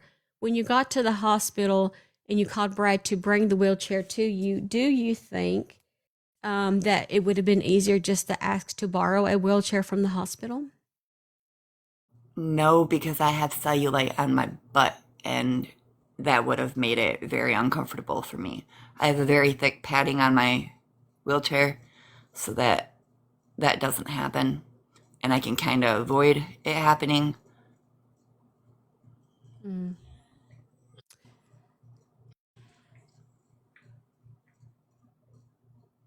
I'm trying to read so fast. I'm so sorry, guys. Courtney, here's a question. From somebody in the comments. Are you documenting everything that is happening to you as in vandalism for the police? They know, they've been here. I've called them. And Courtney,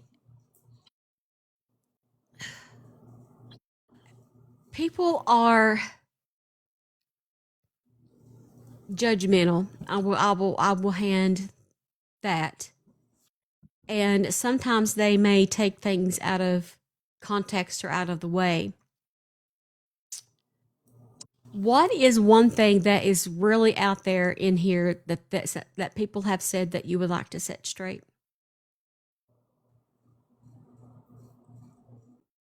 People are going to say what they're going to say no matter what you say. You can tell them the timeline. Everybody's, oh, I want the timeline, timeline, timeline. I have said the same thing from the get go. I want my daughter found.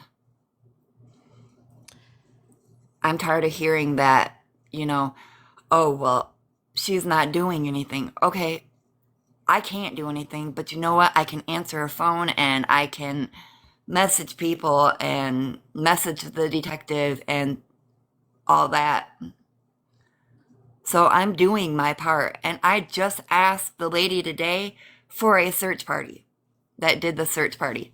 I just asked her today because I've got word that a place needs to be searched, but it has to be hush hush because we have new information and I can't say what that is. And who gave you this new information? The detective? It came from my daughter, Kimberly. One of the things that I keep seeing in the comments, so I'm just trying to clear this up for the folks in here.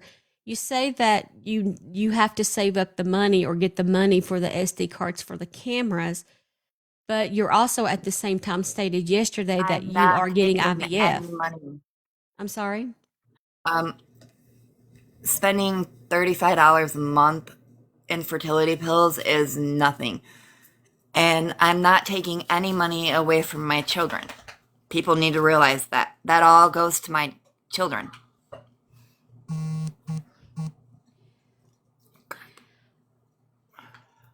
I'm reading for more questions, folks. Let's see here. If she got searched with the paper they have when they come to the house. Did they show you a search warrant when they come to the house today? No, I let them search. I voluntarily let them search. That I've done since this has started. It's all been voluntary. They know they don't need a warrant to search whatever, whenever they want. We have 984 souls in this room right now. If you are in here, please give me a follow. It's free to do.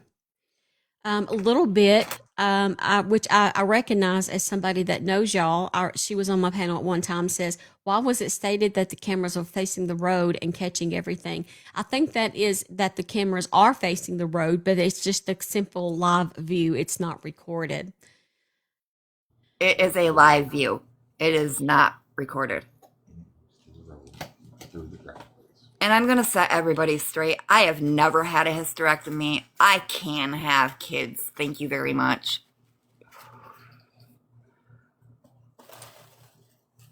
Do you have or have you ever had any plans to move to Texas?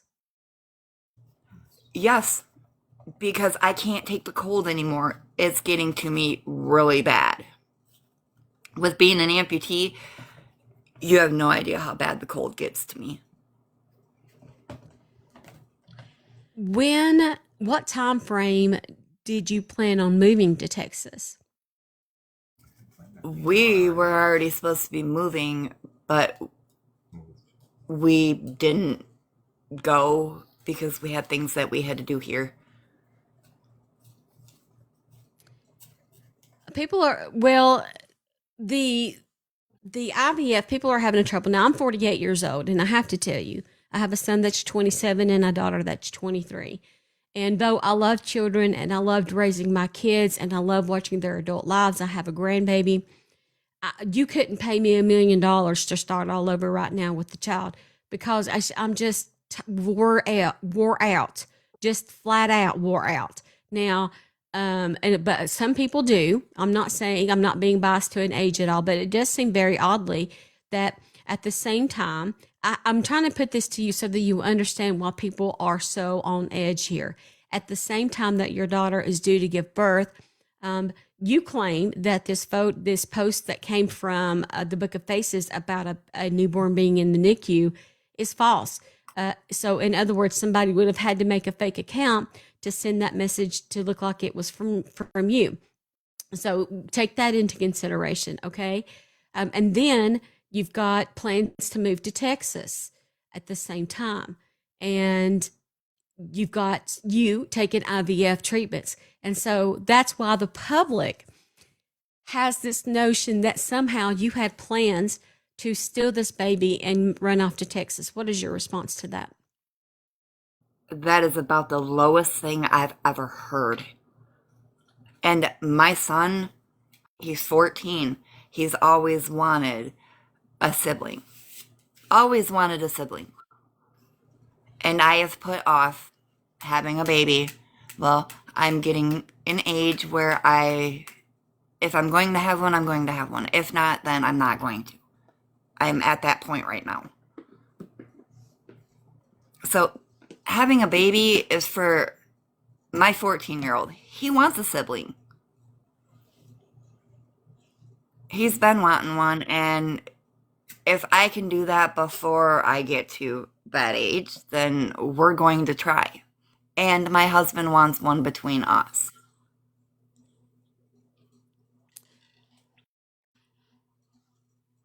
How and then we're just gathering information. How many children do you have, Rebecca, and then the 14-year-old? Do you have any others? I have my oldest son, which is 25. I have Rebecca, which is 22. I have Kimberly, that is 21. I have Bentley, that is 20, that is 14. Might as well keep going on with the 20s. Bentley is my baby. Well, but your son may want a baby, but do you obviously, or do you have the energy to try to do this all over again? Because I'm wore out. I couldn't do it. My bones hurt too much. I'm not that old. I'm going to say that. So having a baby is nothing. I've had my daughter's daughter.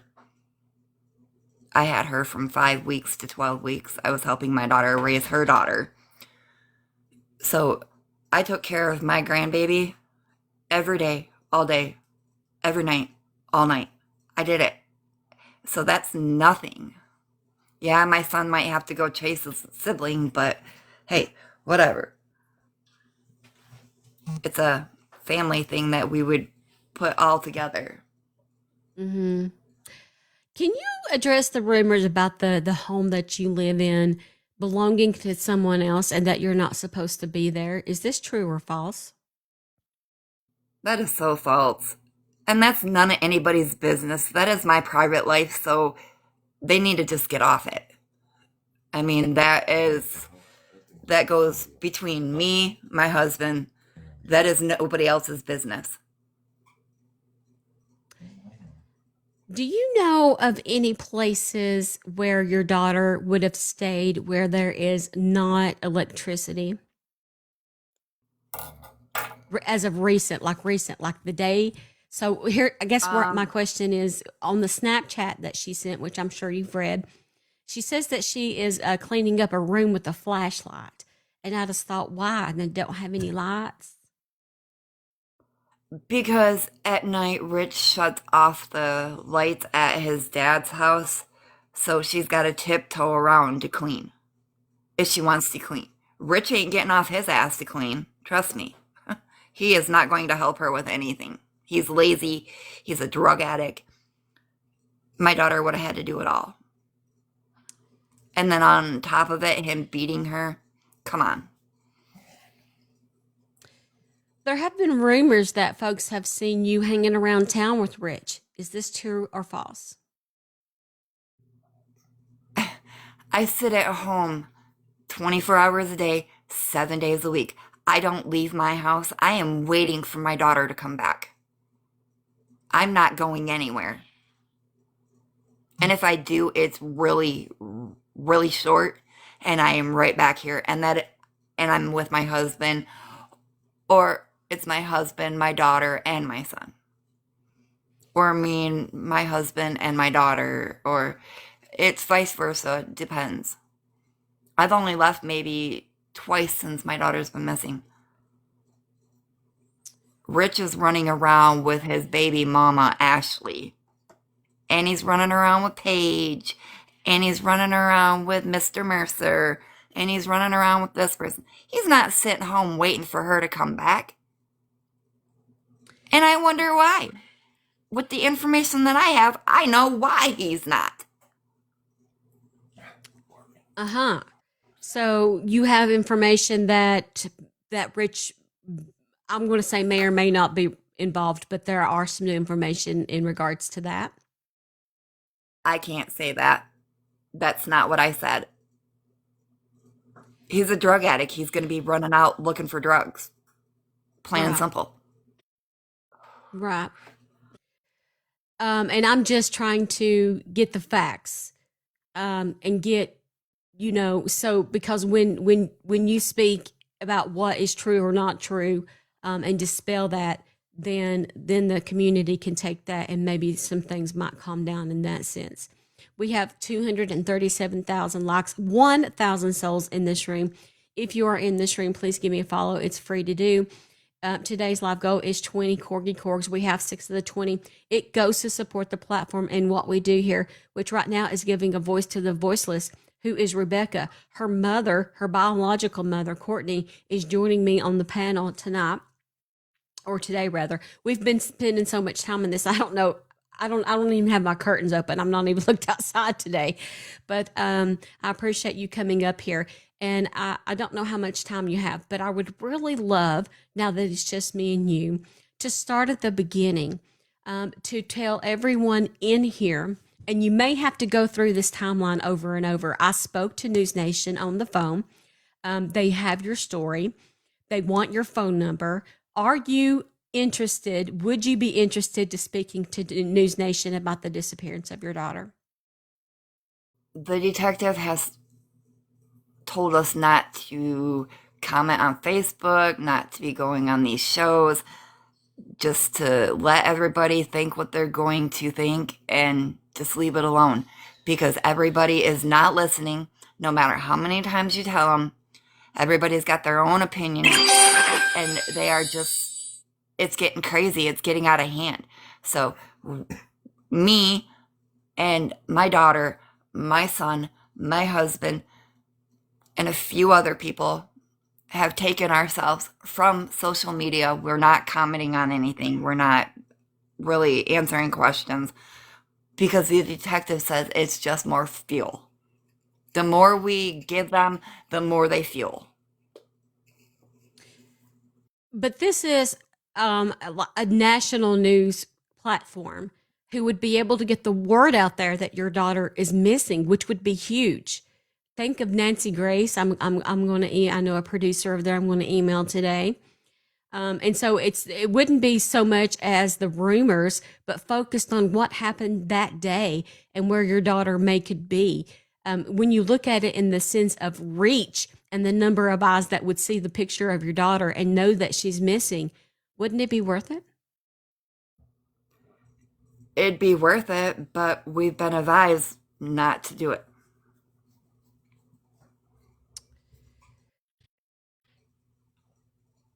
Will you start over with me that day? Can we start at the beginning and talk through this if you have time? Because I want to understand, and I have been in the comments and I've been on a panel where there's a lot of people, so information has went, probably got changed or miscommunicated. So I want to hear from you directly one-on-one. That day, November the 3rd, 2025, you said you went over to Rich's house to pick Courtney up. I'm not Courtney, but pick Rebecca up. Do I have this correct so far? Yes, between 6:30 and 7. And the reason you went over there is to bring her back to your home to give her this $2,000. Is that correct? That and Tide Pods, In Tide Pods. which I still have the bag. I actually pulled them out of my truck. They're sitting on my coffee table, actually. Can we just be honest with each other and clear this part up? Are you meaning literal Tide Pods, or is that slang for something else?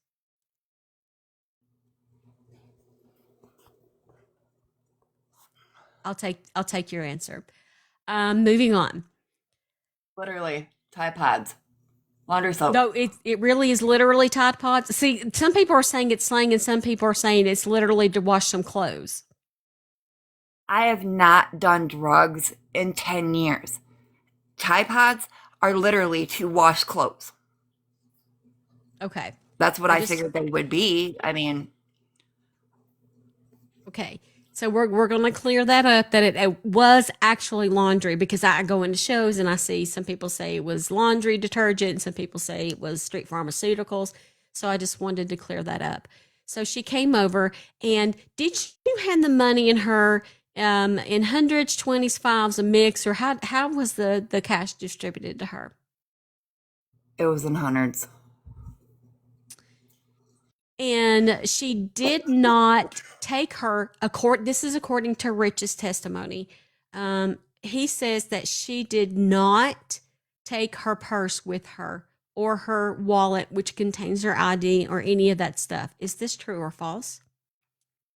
She didn't have a bag. She didn't have anything with her. It was just her. So where did she put $2,000 worth of 100s? In her pocket? In her pocket. Her pants pocket. Because they had pockets on the sweatpants that she was wearing. She just slipped it in there. And did you when you was with her, she had her phone with her, correct? She had her phone. Yeah. Was her phone getting text messages during the time that she was at your house? She looked at her phone a couple times, but that was about it. But I didn't see if it was the phone that she was using or if it was a different phone. We have a phone that is missing, and Rich says he can't find it, and the sister don't have it. So the sister gave it to Becca, and that phone's missing. He said, in regards to that particular phone, that it is not working, that it won't charge, and that it's at his house. Do you think that this is true? That's what he told the panel the other day, was that it's not working and it doesn't charge, so he has it. Her iPhone, not James Mercer's phone. Okay. So she looks at her phone a couple of times, and can you explain to me, because this is one thing that I had a hard time understanding, maybe because I've not looked at a picture of your home, so I'm not demographically aware. But why? So I drew, actually, and I told you I was going to do this yesterday, a draw to see if I have this right. So I'm going to show you this, and you tell me if I have it correctly. Let me see if I can unmirror myself again. I don't know if I can while I'm. This is mirrored, so it's backwards. So I understand it would be the opposite way. But are you saying that this is your home, and right across the street, you guys were sitting here, right? Like facing a direction. And the car came Yes. from another direction and pulled behind you. And so if you look in your rearview mirror, you would be able to see the car in your rearview mirror. Yes. Yes. And that is when you notice that the car is black, and the years between 1998 and 2005 Chevy Impala with round taillights. I noticed the taillights when they got in my headlights, and I noticed that it was black when they got in my headlights. Even though they sped off, I could still see it. So they turned around and went the way that they came. No, they went past my truck and went the same way that I was facing. Got you. I got you. So you were able to see the front and back. And she got out of the car and she said, "I'll be right back." She said, "Mom, I'll be back." She didn't say, "I'll be right back." She said, "Mom, I'll be back." And then you said, "Okay," or I didn't say anything. I didn't say a word to her. I didn't want to seem like it was a snobby okay or nothing like that, so I didn't say anything. Because my daughter is really, I don't know, you get snobby with her and she instantly attitude city. right. All right. We have 1.1 thousand souls in here. If you guys are in here, please give me a follow. That's totally free to do, and it'll help you keep up with not only this case, but other cases we are covering as well. Thank you for that. I appreciate your support. So when she gets out of the car, and you told me yesterday that she got into a front passenger side. Yes, I could see it in my mirror on my passenger side. And when she And I could see that. Right. And you're just kind of looking in the rearview mirror and kind of don't know what's going on, and you're going to be quiet because you want to sustain this relationship with your daughter, a trust relationship. When she opened that door, did the inside light turn on? No, I didn't see a light. Did not see a light. Were you able to see or make out any other people or persons or shadows inside the car? No. And what did you do immediately after the car left with her? Did you pull back into your driveway and go back into your home? I did.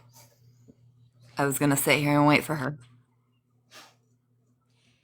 When she did not return, let's say, so this was at 8:30 the last time you saw her. Well, let's say by 9:30 she had not returned. Did you think of, I should maybe text her and see where she's at, make sure she got to where she was going okay? Nope, because then she would have said, "Oh, you're just being nosy. You're all up in my business again." And if she did plan on coming back, I didn't want to push her. So I waited till 11, and I'm like, she's not back yet.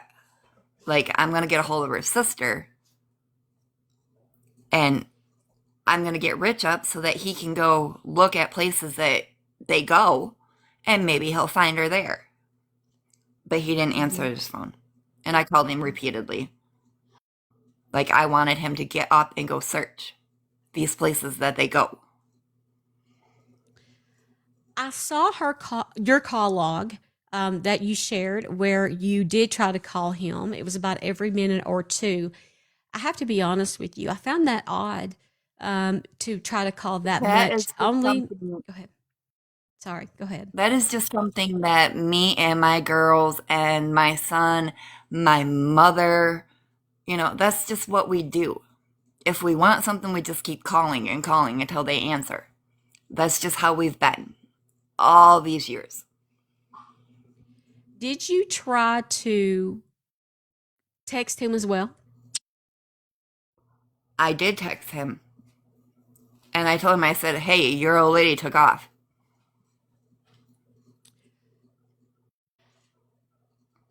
Why is let me understand Rich. Is he a heavy sleeper? Only when he's on drugs. So he to his own words, he said that they had been clean as because that was one of the conditions as to moving back in with his father. So for a month, he said, "Do you believe that's true?" No. So it's Rich is possible. such a liar. So it's possible, and you're saying that he could have taken straight pharmaceuticals and not been alerted to the text messages, um, or I mean the phone calls. So the fact that you couldn't get him and that you didn't hear back from your daughter, is there anybody else that you tried to contact that night? No. I didn't know who to contact. All I knew was my daughter and Rich. That was it. The two people that would know where she would have gone, or where she had gone, or if she was at this place or if she was at that place, it would be my daughter and Rich.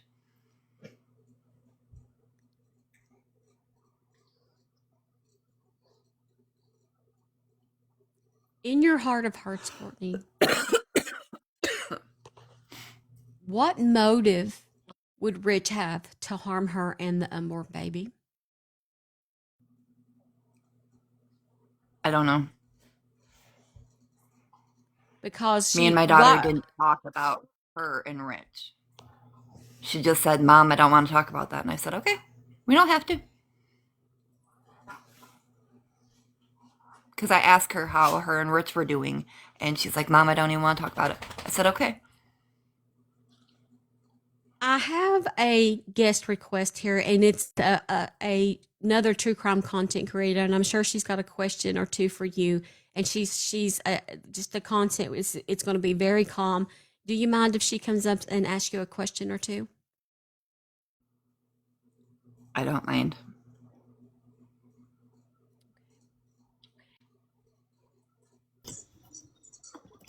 Hello. Hey, I just want to, and you don't have to answer these questions, but I'm just going based off what you are saying and what Steph is asking you. And I kind of have questions in between those questions. So I guess I'll first by saying or by asking, um, let's back up a little bit of the time that you went and picked up Becca. So you said that you went and picked up Becca to bring her back to give her Tide Pods as well as the money, right? Yes. Okay. So my question there is, why would you bring her back to your house to get Tide Pods and money when you could just bring it to her?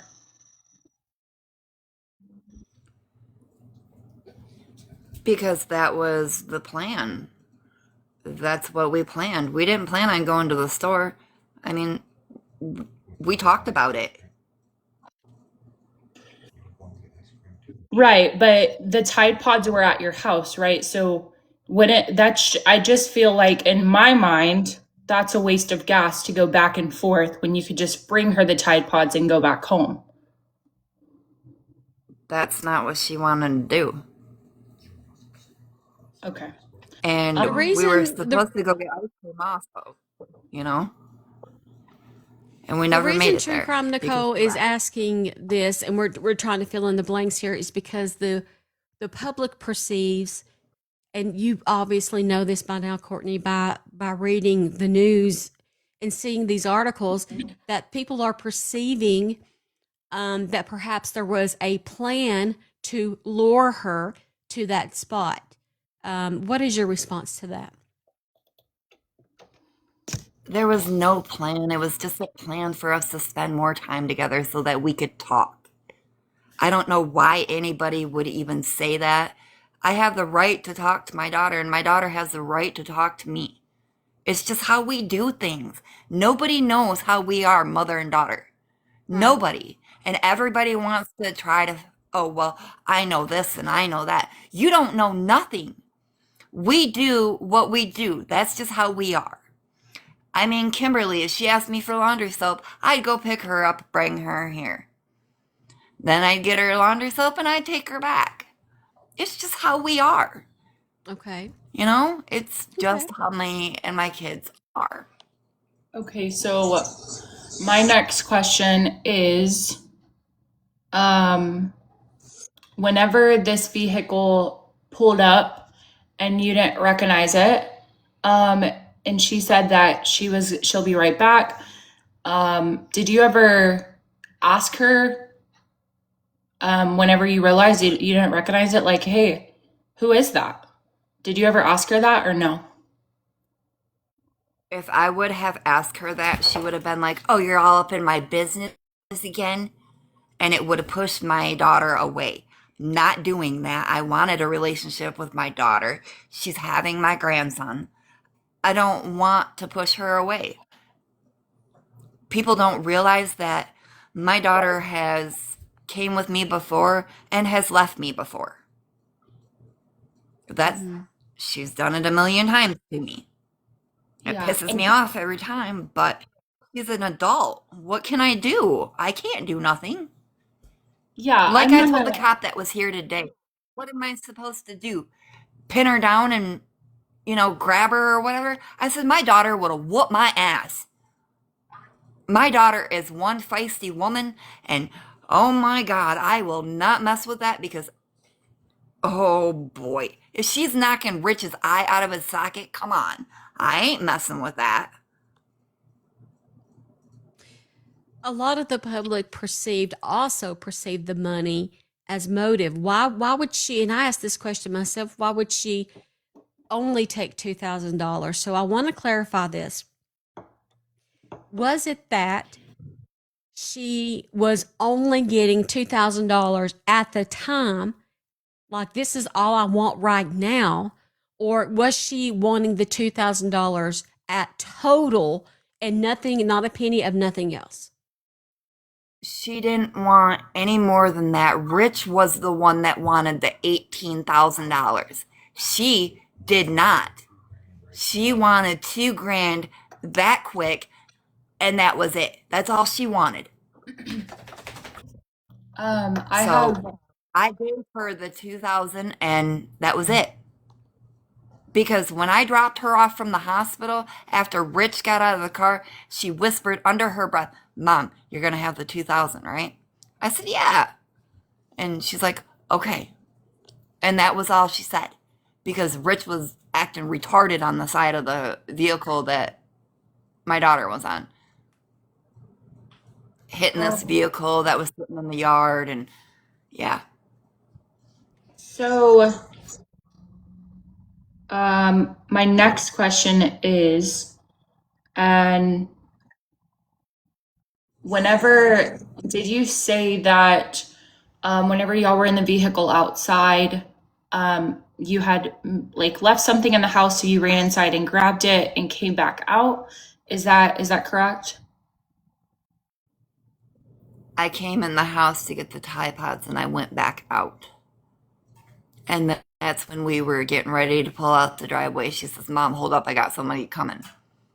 I said, what the hell you mean you got somebody coming? And then She's like, she I got somebody said, to come that's coming to get me. mhm. Okay. Do So, you, let me ask this. In regards to, let's say that something nefarious happened to Rebecca, in that case, though they are not married, would Rich get the remaining money? No, he ain't getting nothing. He's not entitled to anything. Nothing. Go ahead, True Crime Nicole. so my follow-up question about that is, I did want to ask a question. Now, this might be personal, so if you don't feel comfortable answering it, you don't. But I have a question and then I have a follow-up question. I do know that you're an amputee. Do you have a prosthetic?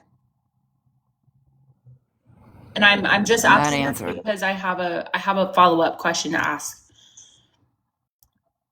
I'm sorry. Not answering that. Okay. So my follow-up question is, whenever you ran back inside, wouldn't it, with Becca being with you, wouldn't it had been easier for Becca to just run inside and go get the Tide Pod and come out rather than you as an amputee?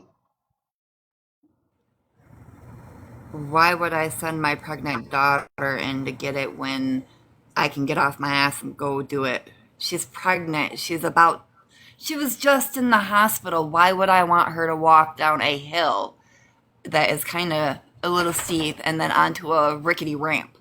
Why would I want that? Like, my ramp is safe enough for me to walk on, but my daughter is 240 pounds. And she's walking kind of duck waddling, as you could say. I'm not going to make her walk that far. So I did it. Mm-hmm. I understand. And I don't want you to think that like me and Steph are against you. It's just there's a lot of questions that a lot of people are asking and they want the answers from you, right? So um, we're just trying to clear the air on things that are being asked repeatedly. And we're getting answers from a lot of different people that weren't directly there at that time, you know?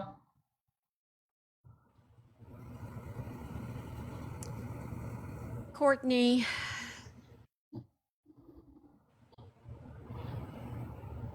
how hard has this been for you? It's been very hard. I'm barely sleeping. I watch my cameras hoping that she's coming home. Lay awake at night watching the cameras so that I don't miss anything. I'm only getting a couple, 3 hours of sleep, maybe here and there.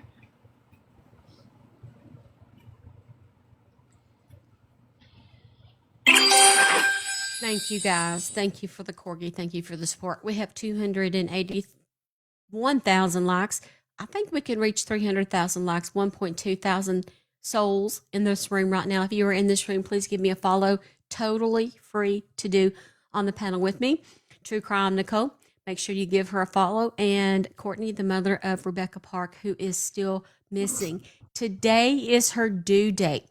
When she gave birth to her other children, was she early or late with them? Um, with Nicholas, I think she was early, but with Gus, I think she went past her due date. I'm not sure. Do you feel right now that by now she would have gone into labor? I hope not. We want to be there with her. We're hoping that she comes home before she has baby Park. We haven't heard anything from the adoptive parents. There hasn't, They are I not haven't, commenting at all. I'm sorry. The adoptive parents are not commenting about anything. They do not want to be mentioned. Nothing. Why? They don't want to be harassed. They don't want to be threatened. They don't want none of that. They're staying out of everything, and I don't blame them.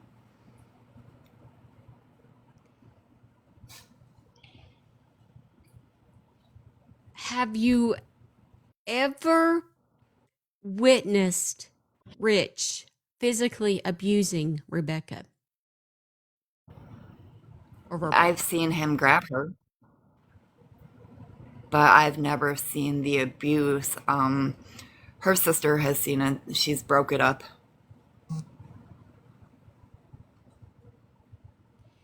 And are you guys continually like calling the local hospitals to see if anybody has come in? Yes, her sister is. I can't. My phone is off, but her sister and the adoptive mother is. Can I ask a question? And this is for you, Courtney. Um, when did you and Brad get together? What is that? That has nothing to do with my daughter. Okay. You don't have to answer. I just wanted to ask a question. Everybody is missing the point. It's about my daughter, not who slept with who got with who, what happened 20 years ago. None of that contains to my daughter. It's finding my daughter, and if she's had my grandson, it's finding baby Park. Right. We are just I'm just trying my very best to I want to believe you, Courtney. As a true crime creator, I have to look at both sides. I have to look at all different angles. And so it's not whether or not we believe you or not, you know, you don't have to talk to us or anybody, right? You could just go on along with the case. So I do appreciate you getting on the panel, and I think this is going to help dispel a lot of it.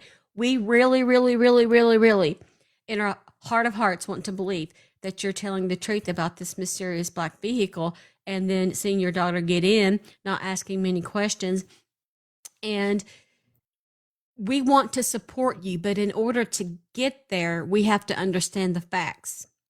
And so there might be questions Okay, that I'm don't gonna make say this. sense and this and that, but we're just trying to establish who is who and this and that. That's all. Okay, I'm gonna say this. The detective has known me for years. He knows when it comes to something serious, I'm not gonna lie about it. And this is serious. Like, serious, serious. And people want to blow it out of proportion. I'm saying this and saying that. Well, you know what? People that are saying what they're saying, you guys need to just shut up. You don't even know. This is about my daughter and finding my daughter. Let's not make it about something else. I've already told Rich, don't make it about him. Araya's trying to make it about her. It's not about her either. It's about finding my daughter. And that is it. So when guys want to ask me stupid questions like, "Oh, are you an amputee? Oh, is this your house? Well, did you do this or do that?" When I say what I've said happened that night, and that's the truth.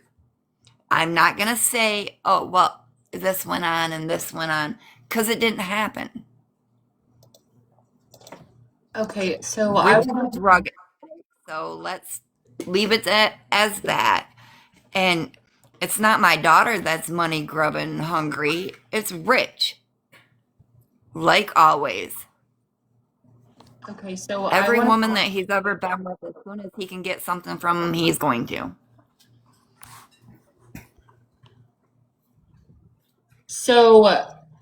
so so I told you earlier I spoke to Detective Chris this morning, the lead detective on the case, and he told me, um, and you can speak on this as well.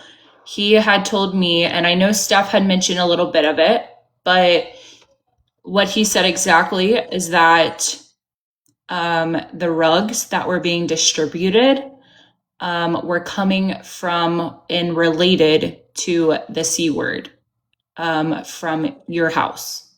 That is what he told me this morning. Like y'all's distributor is in connection with the C word. That's bullshit. That is Bullshit. what the detective I told will me call this the morning. detective out because he knows damn well I ain't done drugs in 10 years. And my husband doesn't do them either. So he also did tell me that he has known you since you were 16 years old. He said that there's 3 other detectives as well in the case, and they've known you since you were 16 years old. Now, as far as him knowing you, it was more based off of um, a police department connection rather than friendly connection. Can you speak on that? He's known me since I was with my son's dad. Well, And yeah, that he was said he that said he said you since you were 16 years old, but he said it wasn't a friendly connection. It was a connection because he works for the police department. I have a clean record. My record only had a couple things on it besides driving on suspended, which I got that all taken care of. But I don't have a criminal background. I've never been busted for drugs. I've never been busted for this or that. Or why does that even pertain anything? I'm just asking because that's what he's telling me, and I'm not saying that you've done anything.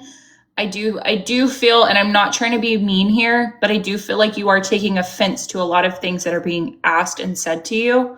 And I want to reiterate that I'm not here to offend you in any type of way. I'm just asking questions based on what police have told me. I would rather believe the police than social media, if that makes any sense. But my background has nothing to do with my daughter. She It, was in it, foster care and adopted out. That it, has nothing to do with her. it's the only the reason is, and I'm trying to see this um, from the public sense, is they're just trying to get a sense of who you are. Are you trustworthy? Um, because if we can say, okay, in our hearts, we feel like Courtney's telling the truth. Can we focus past that and focus on finding this black vehicle um, to try to find her? And I know that some serious groups are involved, but that doesn't stop the news from talking about her disappearance. They can't kill us all. So my question to you is, if the local newspaper or the local news, not national news, comes to you and wants to do an interview, are you going to do it? I mean, it seems like you're scared of the media, but the media is how we. In other words, we are the milk cartons. I say it all the time. We are. Remember when we was growing up in the '80s, and you got your milk carton, and that's how you saw when somebody was missing because they was on it. We're not in. We're past the days of Dan Rather. So we're in a time and place now where social media comes from different people from all. So when Dan Rather was on the TV, everybody was thinking that way on their couch. Now we can see what they're thinking because it's right there, right? And so it's hard to take everybody's dagger and everybody's opinion. So that's why we have these questions, so we can put some things to rest, not to judge you, but just to put them out. Okay, we're done. We're not going to talk about that anymore. It's asked, answered, settled. Can we move on? That type of thing. Been answering questions and still nobody listens. Was Brad home at the time? No. So I was just asking to wonder if he maybe saw something out the window or something, or something. I don't know. That was a He very doesn't live here. My kids will not come around if he is here. And spending time with my children was more important than having him here.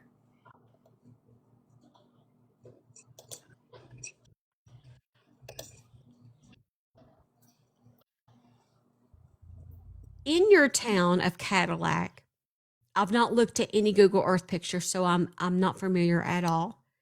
Are there I businesses don't live in in your Cadillac. town that has cameras that you can remember or recall? I don't live in Cadillac. I live out in the country. How far from town is it? I'm about 16 miles out. So, do you ever go to Cadillac? I know you're home all the time, but do you go shopping? I'm home all the time too because it's hard for I too am disabled because of my neuropathy, and it's hard to go walking as it hurts and whatnot. So everything I do is probably from the house, but there's sometimes I have to go to town. Do you ever go into town?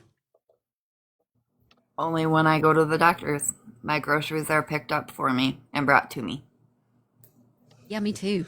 I always order them because you go walking around the grocery store, and then the next thing you know, you're so much in pain you got to put ice on your body because you're on far. Um, Or I but do I'm cold just kind of spell. think out loud here about what buildings in Cadillac would have cameras. And you got Cadillac, and then you got kind of the outskirts. What is the next biggest town close to Cadillac? Traverse City, and that's 45 minutes away. The detective has my daughter's GPS and where her phone was pinging off of. And I told him the exact way we went, and he's like, well, that explains why her phone's pinging off that tower. What went through your mind? Okay, and I want a time as well. The day after she disappeared, November the 4th, we know that you tried to call Rich that night, but when you woke up that morning, did you try to call him again? He had already texted me, and I didn't wake up. I was already awake. I'm waiting for my child to come back. So I Okay. stayed up, I would too. and I he would texted too. me at like 9:20, 9:30, something like that. So I wanted to ask a question. So the night that she went missing and she left and you had contacted Rich, right? You called Rich that night around, you said like 11:30. Is that It was correct? between 11 and 11:30. My daughter cleared it up yesterday. I called her at 11:07. You And as called soon as I got his when? number, I tried to call him. Okay, so my question is, did you ever try calling Becca before you called Rich?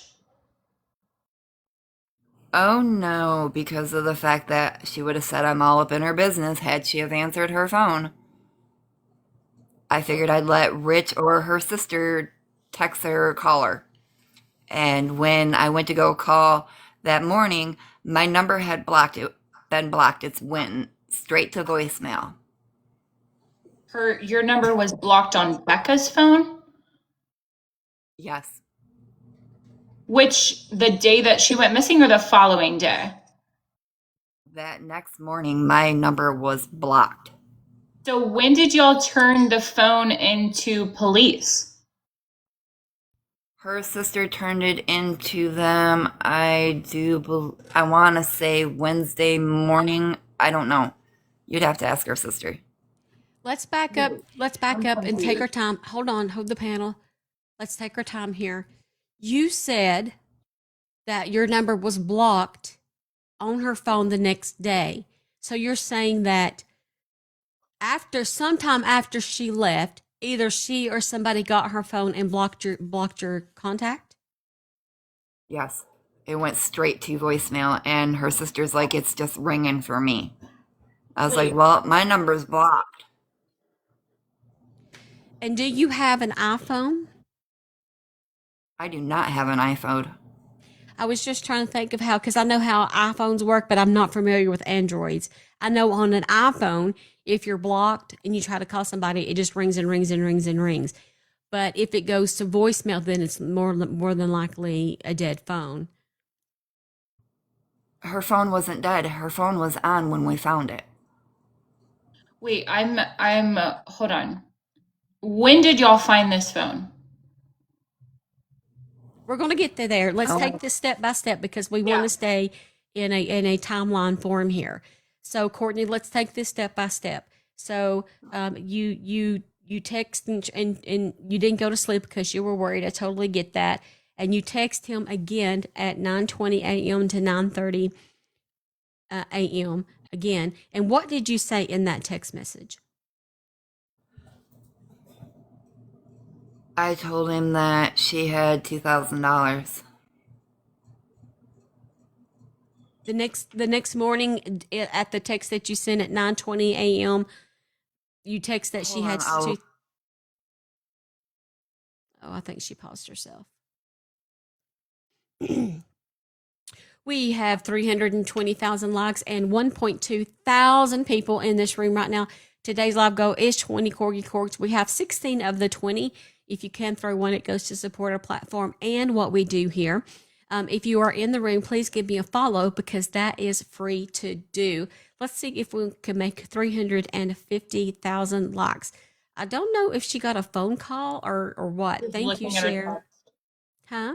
She's looking at her text. But Oh, looking Steph, at her text. Okay, gotcha. I'm just I want to know when she found when that phone was found. And then she said she called her the following morning, but she had just stated that she didn't call her the initial night because she would have been aggressive towards Courtney.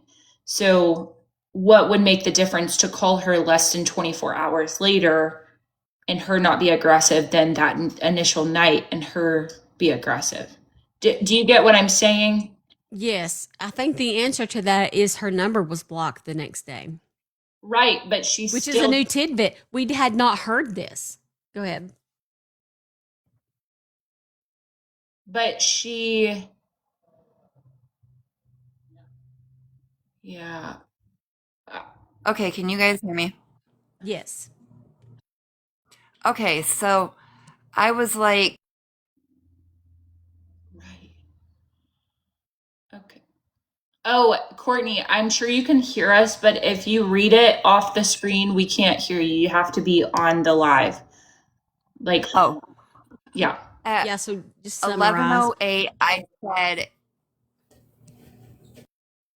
call me back ASAP. And then I was like, Rich, it's Courtney, call me back. And then I was like, dude, call me. I was Yeah. like, your old lady took off with some dude because I figured it was a dude. Not saying that it was, but just expression words. Took off with some dude in some black car. Mm-hmm. Rich texts back at 9:51 a.m. saying, I'll call in a minute.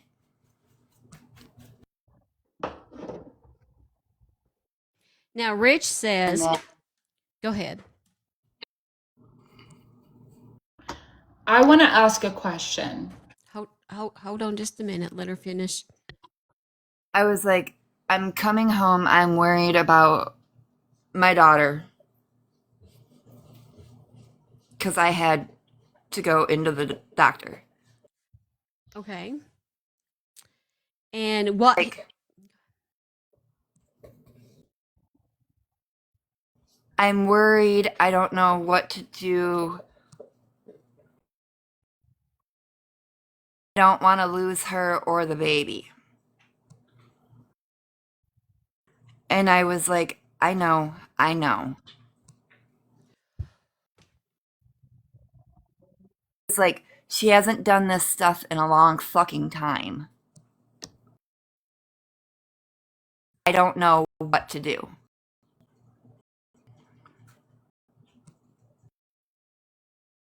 Like, stay calm. We will find her.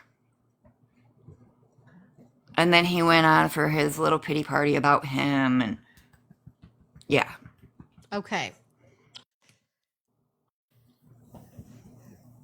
Something that hit my mind immediately that I'm seeing over and over again in the comments is why would he be worried about her if she, because the reason I'm saying this is because the other day in a panel, he said that she does this sometimes. He wasn't really worried that she went to friend's house sometimes and wouldn't for the night, or and that she's cheated on him before. So he figured that she was probably with somebody or whatnot.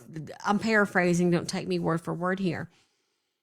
But then all of a sudden, according to you and the text messages, he was super worried. Why would he be so worried over somebody who does this from time to time? I don't know. That's a good question to ask him. Why was he so worried? I mean, if she does this all the time, what is the reason that he's worried? I know that she was dilated to 1. I get that. And there's a chance that she'd go into labor, but she would call if she went into labor, you know? So asking him why he was so worried would be the question for him. I don't know. Okay. It's oddly because he said, I don't want to lose her and the baby.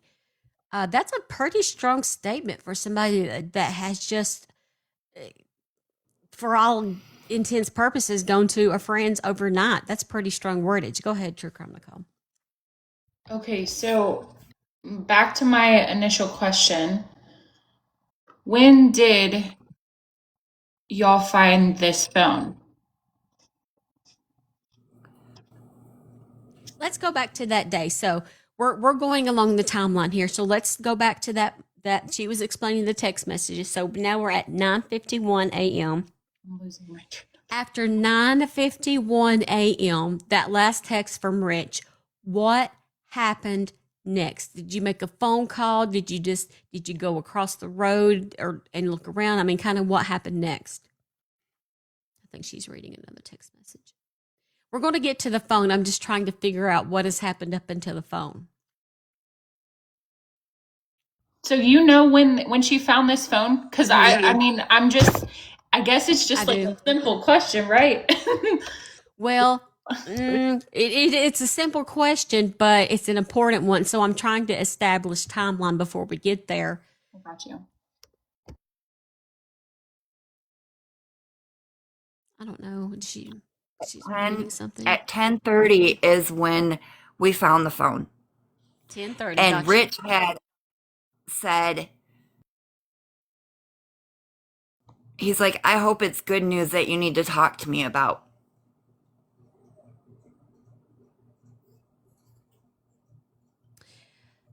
And so, explain to me how did the thought process of needing to go across the road to go look for the phone come up? Is it because Rich, you got a hold of Rich and Rich pinged the phone and he said, I can see it down such and such dirt road. And then you and Kimberly went looking for it? Kimberly sent me the GPS coordinates that Rich had sent her. If you know how to read a GPS, you know how to read coordinates. Mm-hmm. And my husband is really good with that because he's a builder, so he knows how to read GPS coordinates because he has to for building houses and Mm-hmm. his job. So he read them and he's like, that's across the road. I was like, are you shitting me? He's like, no, Courtney, that's across the road. I was like, okay, let's go now. So we got in the truck. He walked the trail as I followed him. As soon as he come to the phone, he picked it up. He handed it to me. There was like moisture on the screen. So I Mm-hmm. took and I rubbed it on my pants. Probably not a smart idea, but I did. Not thinking. Rubbed it on my pants and the phone was still going off. So I shut it off so that nobody could say, well, you were on it. Well, she has a code on her phone. Why would I be on her phone? Anyways. And we took the phone straight to Rich. Rich knew the code to get into that phone. When I handed him the phone, he turned it back on, walked away from my vehicle, was looking at the phone and he's like, oh, well, it's too dark for me to even look at it. That screen was bright as ever when I shut it off. But he said it was dull and he couldn't see it. What?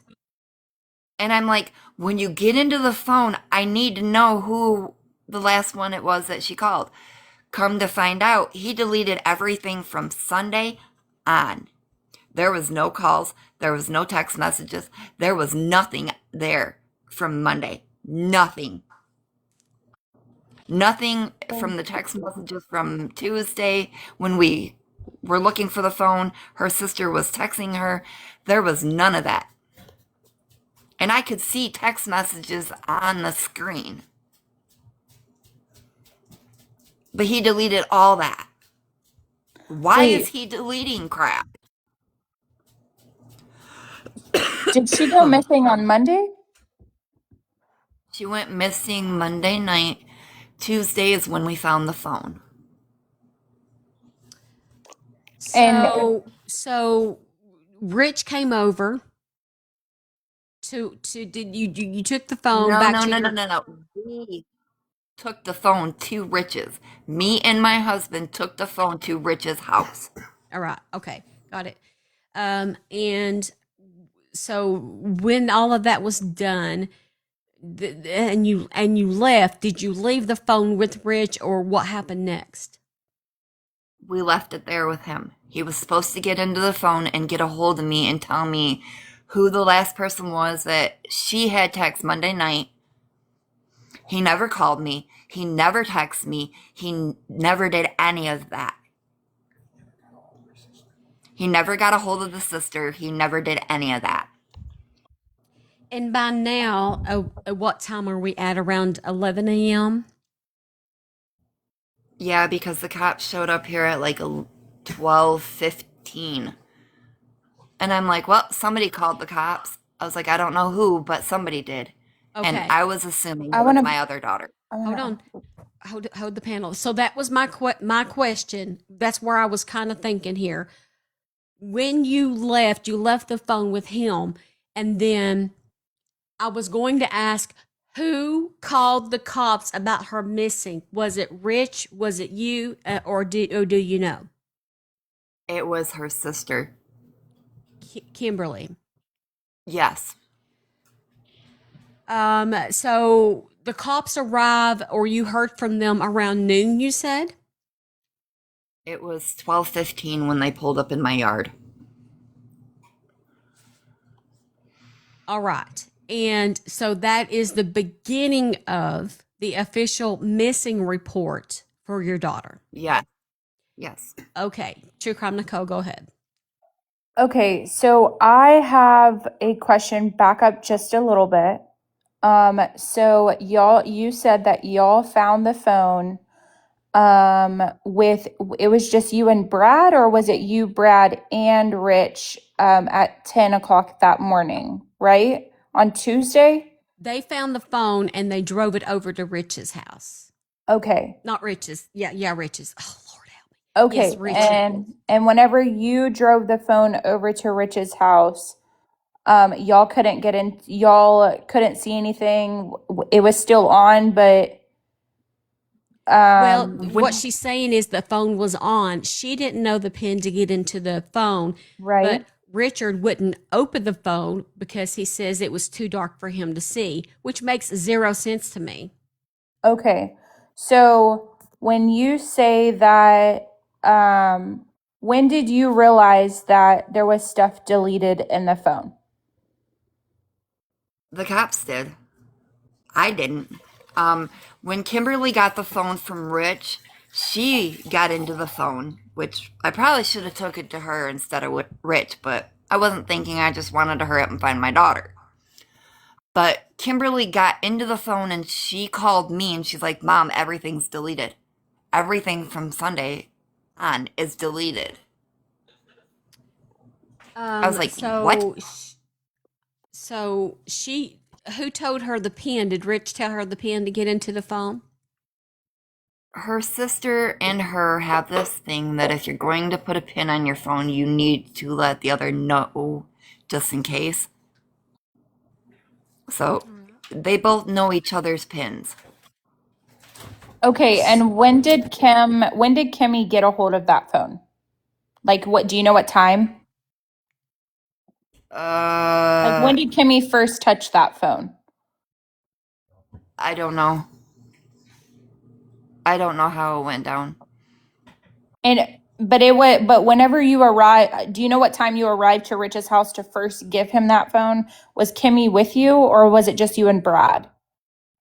It was just me and Brad. And what time was that? I wasn't looking at my watch.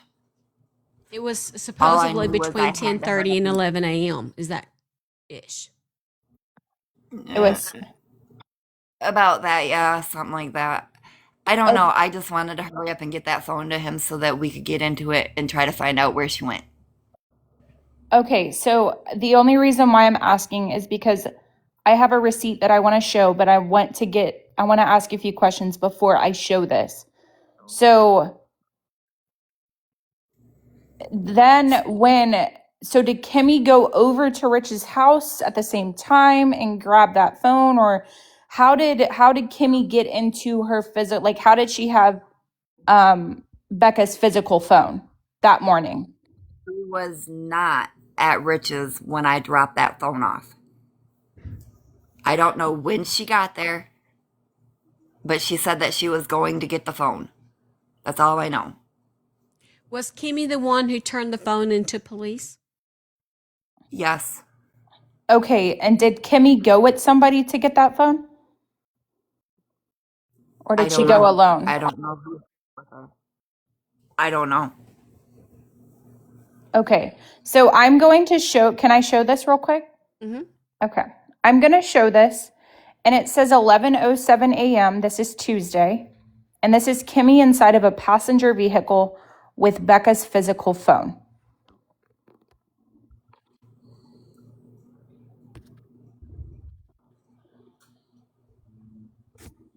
Right here, 11:07. Mm-hmm. And this is her physical phone in a passenger seat. Mm-hmm. So that's why I'm asking these questions. I don't know. I just know that she sent me what you're showing, but I don't know. Which I don't remember, honestly, because I don't remember when she called me. I didn't look at the time when she called me. I'm just thinking, where is my daughter? I'm not worried about a time frame or this or that when we're trying to find her.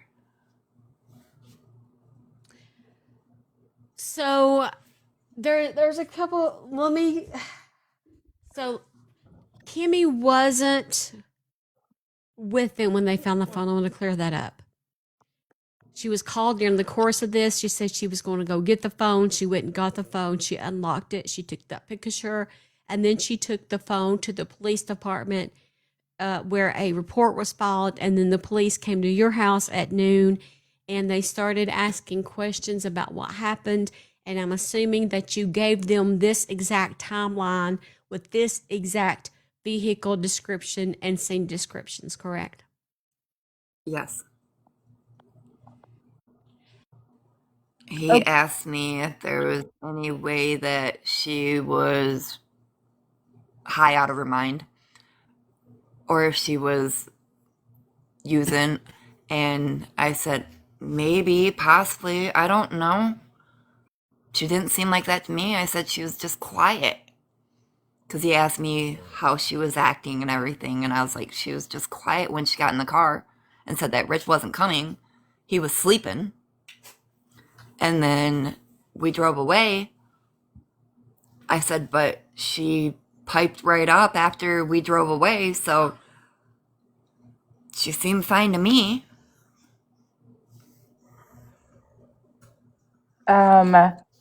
Steph, there's a few things to just clear up. Whenever you just gave Steph the timeline, you stated that you found this phone and you went directly to Rich's. How far does Rich live away from you? Just right around the corner, right? about 15, 20 minutes. Courtney, does Rich have a vehicle? He does, but the one that him and my daughter were driving was a little pickup truck. I guess it doesn't have brakes, but we were told that he has another vehicle that he's driving now. The person that you said was giving him rides claims that his vehicle's tore up right now, that he's working on it and would not be able to give Rich a ride. Do you believe that's true? No, I do not. Michael is also a drug user. Why would he tell the truth? He's not going to. He's gonna try to lie for Rich, and everybody's gonna try to cover Rich. And he's pulled in while we were at Rich's. When I dropped the phone off to Rich, Michael had pulled in. His truck was fine then. Sorry, my phone went flying. Can we go back, Steph? And can we reiterate the timeline of when this phone was located on GPS, who located it, who went and found the phone, and who took it to Rich? Can we reiterate that? Yes, I'll repeat for you what Courtney said. And Courtney, if I'm wrong, you can correct me to your own testimony to us. The phone, the next morning when you became concerned, the last text message that you got from Rich was around 9:51 a.m. where he said, "I will call in a minute." He talked about being worried about her. You asked him, Rich, to ping the phone, and he No. did. No. Okay. Kimberly asked him to ping the phone. Kim pinged Either the she phone. asked him or he pinged the phone himself. So, I don't know how that went. okay. So either Kim or him pinged the phone. Yes. And when the phone was pinged, you looked at Brad and said, that's right across the road. And he said, "No way." And you said, "Yeah, really, it is." No. I had to wait for Brad to get here. And I showed him the GPS coordinates, and it was like a map thing that they sent me. And Brad's like, "That's right across the road." I was like, "No." And he's like, "Yeah." And I'm like, "Okay, well, let's go." All right. So Brad comes, you talk about this, and let's go. So he walks and you follow behind him in the truck. He sees the phone laying upside down. He picks it up, and he brings it over to you. There's some moist on the screen that you wipe off. You can't get in the phone, so because you don't know the PIN number. So you and Brad take the phone over to Rich's house. Rich looks at the phone and he says it's too dark for me to open up the phone and see anything on it. Yet it was during the daytime, and you claimed that the screen was bright as day. Yep. So you and Brad leave the phone with him, and you're on your way back. You speak to Kimberly, who says, "I'm going to get the phone."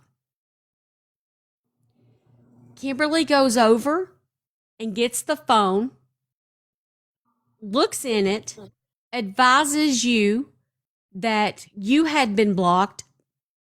Not that she didn't look on the blocked list, but your calls wasn't going through, and that everything on her phone from Monday had been deleted. Am I correct so far? She didn't say if my number had been blocked. She didn't go that far. She just looked to see who the last person was that she called or she texted or We were just trying to find clues. All right.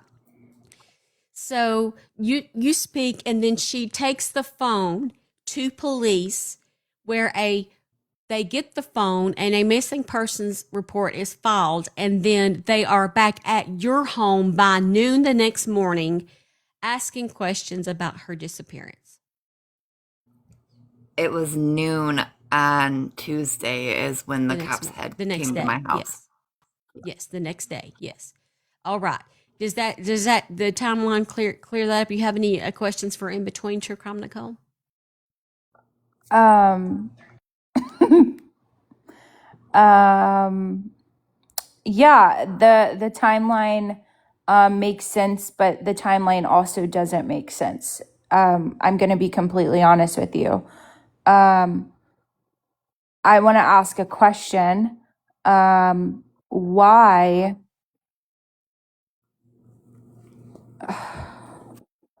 I just I feel like it's confusing to me that why would y'all bring the phone to Rich when y'all were already in contact with him via message or call um, earlier that morning, and you like I would have just called him and been like, "Hey, what's her passcode?" Or, "Hey, if you're not going to give it to me, you know what? I'm just going to bring it to the police," rather than I feel like there's a lot of chain of custody where this device is going to. So, in my opinion, I don't think, and this is just my opinion, I want you to know this. I don't feel like putting the blame on deletion of things inside the phone is right to put it on Rich. And I'm not being biased, I'm just being truthful when there's a lot of chain of custody going on with this phone. Rich was After, the only one that would have deleted anything out of that phone. Her sister's not going to. but do you know that for a fact? She said when she got the phone and she got into the phone that everything from Sunday night was gone. There was no messages on there from Monday, no messages on Tuesday when she was trying to text the phone, none of that. Right. And there was also somebody that went with her. Have you asked her who brought her to Rich's house to go pick up that phone? Because Kimmy was in the passenger seat. Probably her boyfriend, Matt. Matthew Mars, is it Mars? Or no, that's Michael. I don't know who Matt is. I'm not going to say No, Matt's last name, you don't have to. No, you're fine. You're fine. but my daughter don't want to be around Rich because he keeps asking her for sexual favors when she's alone. So she's not going over there by herself alone. No, I wouldn't either. Rich seems like a nasty person. I'll just have to say he's nasty. He is. He's very nasty. He's very rude to women. He thinks women are nothing but a sex toy. That is it.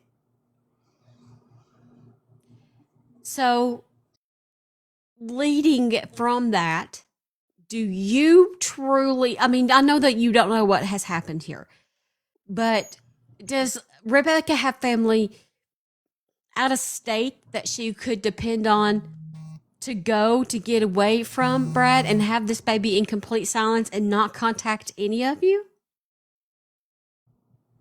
She's got a friend. We do have family that is sorry, my daughter's trying to call me. But she does have family that is out of state on my side and her adoptive parent side. She has friends that are out of state. So I we really don't know at all. I have a question. The the people that are out of state,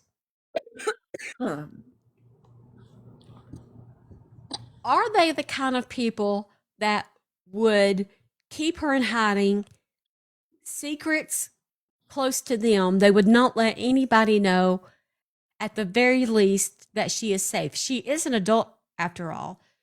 So she wouldn't have to come back if she didn't want to. But I guess where I'm going with this, and I hate to say this and be so blunt about it, Courtney, but I feel like she's not with us anymore. I don't want to think of that. And please, I do not want to think about that, and I really don't want to hear it.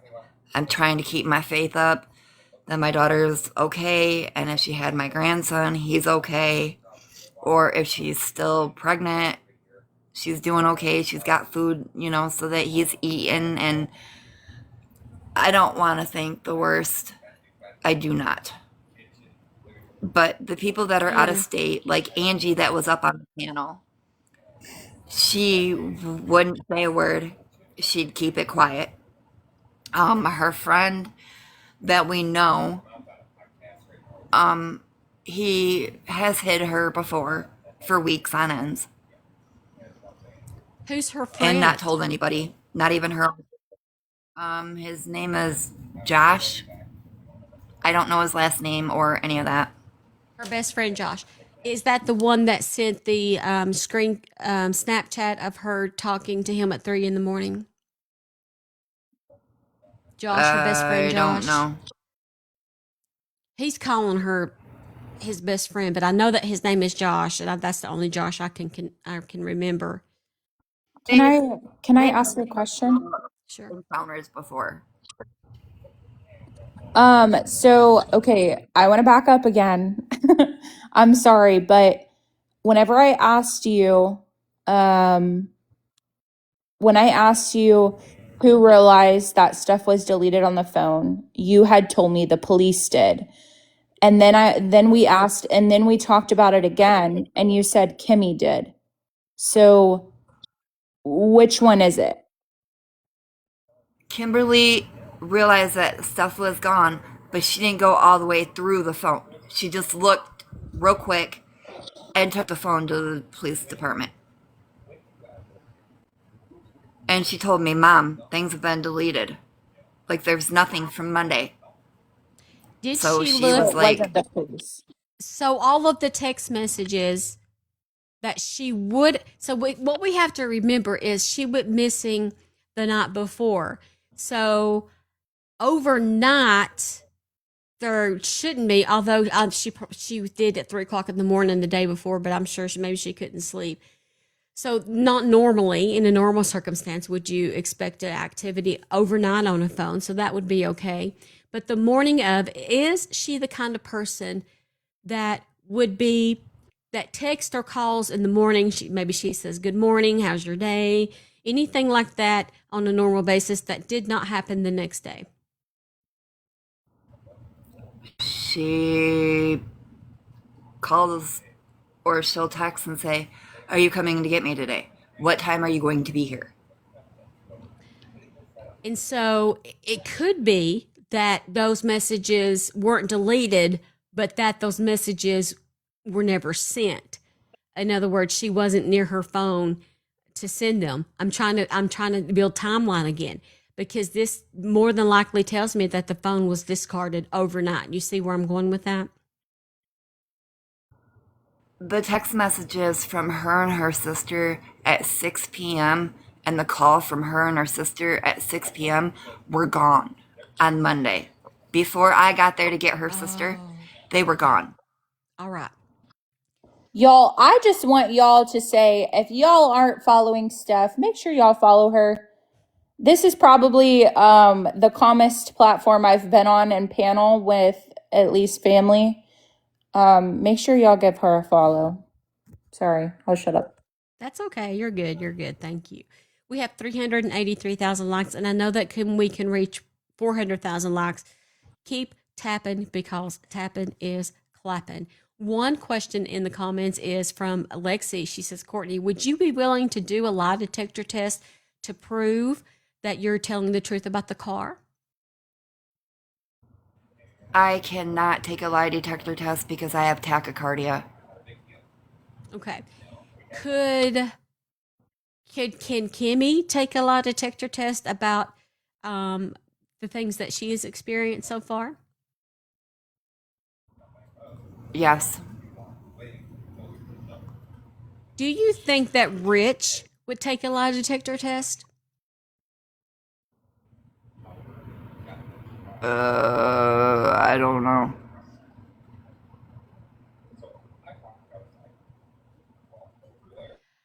Jaylyn, I've made like $30. Stop. And I've put in 55,000 hours. It's not as glamorous as you think. I'm not going to get off the live and put on my glorious mink fur coat from covering this case. Okay? The whole point of this is to help find Rebecca. It's not like y'all think.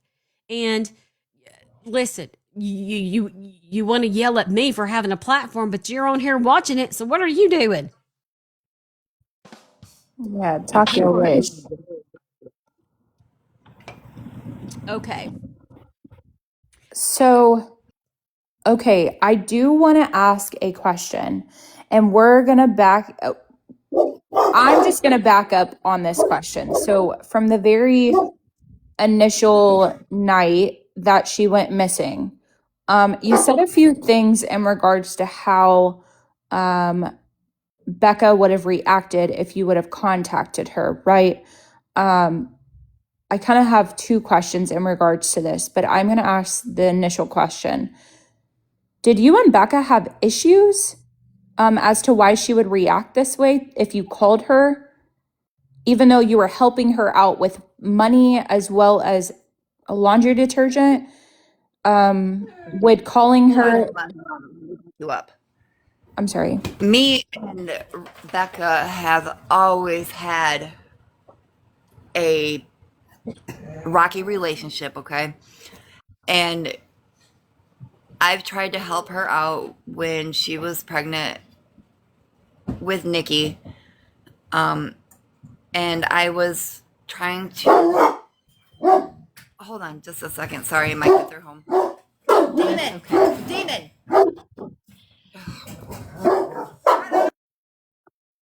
We have 412,000 likes. Holy cow. I remember when I went to Myrtle Beach, I had 1.8 million likes one time in live. That was crazy.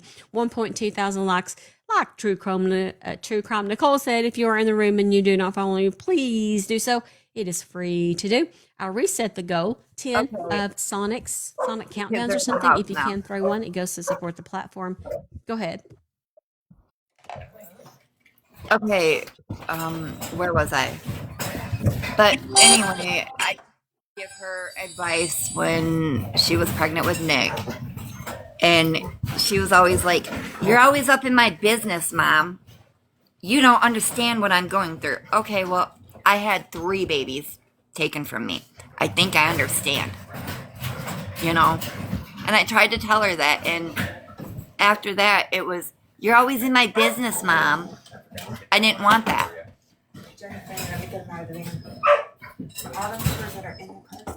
Can I want to ask one more question? Whoa. Hold up. Oh, This was just handed to me. Bentley, did this come from, That came straight from Ansley. is this you talking to her? Yes. Okay, so my son was talking to a friend of mine's daughter, and my son was like, "I got tons of BS to deal with because of my sister being missing." The other person was like, "Yeah, I saw Richie text me and said he needed love and affection because I left him on red, but that's not good news." Even her kid, too, though. My son was like, "What the fuck?" Yeah, she never gave birth to him yet. She's due today, though. So Rich is asking other females he needs love and affection. yes, this is true. I have another receipt of this, of too. him talking to his niece, Paige, in regards to needing some type of. Paige Moss. Yeah, Rich had messaged her in regards to him needing. Actually, let me back you up on that. Rich and Paige have had sexual encounters before. Oh. That's not his niece. Can we? Yeah, I know it was like a honorable uncle situation. Okay, so hold on a second. Let me know when you're on your way here so I can be outside. And I just wonder when you think you will be around. And my daughter was like, we're trying. Okay, if you can't, it's fine. Then he deleted a message. So when are you going to let me jerk off and come on your sexy tit? Okay, wait, hold on. Sorry. Everybody tap the screen. Sorry. When did he send this? Today? October 22nd at 9:20. He sent that October 22nd. Back on the 22nd at 5 a.m. he sent me let me, and if we can, I'll jerk off and come on something for you. Let's see. Has he sent you anything since your sister's been gone? I think since Becca's been missing. Yes. Is Has this he Kimmy? asked you for sexual favors or any of that? Courtney, is this Kimmy? Yes. He has not sent me anything since she has disappeared. But at his house the other night, when I went to go get Becca's phone, he asked me if I wanted to go back into the bedroom with him and fuck him. Oh my God. Wait, hold on. Hold on. Yeah, Here, I'll give Kimmy the phone. that's crazy, but I do want to ask a question in regards to her statement just now. You said that back the other night when you went to go get her phone, I thought it was the morning time when you got her phone. No, I got her phone at hold on. I went over to Rich's about 10 o'clock that night Huh? to go get I went to Rich's about 10 o'clock that night to go get my sister's phone to take it to the sheriff's department. You mean 10 o'clock the next morning or that night? The Monday night or Tuesday? Whoa, hold on. Tuesday night. So Courtney said the morning. No, I took Becky's phone the morning. phone over in the morning on Tuesday. So y'all waited 12 hours to go get the phone and bring it to police? Because you said noon is when they put out the missing person report whenever the phone was brought to them. Rich lied to me and told me that was a phone that had data on it that Becca had that was found on the trail, and it was not the phone that she had. I got the phone I took the phone to the sheriff's department at 10 o'clock the next Tuesday morning, night. too. Tuesday night. 10 o'clock Tuesday night, you take the phone to the police. Yes. So when did the missing persons report get filed with the police department? Noon, because I'm the one that called it in. So you called it in at noon and they came over to your mom's house before they got the phone? Yes. So Rich had in his possession her phone for the entire day of Tuesday. Yes. Okay. And like I've said before, anything on that phone from Monday was completely deleted. There was nothing on that phone since Sunday, and I have my own text messages, my own cell phone calls that showed that I talked to my sister on Monday. And those were not on my sister's phone. In your opinion, why do you think, what would be the reasoning for them deleting those things for Monday?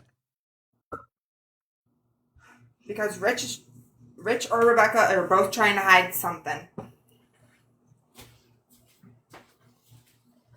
In your opinion, what would that be? What would they try to hide? Affairs.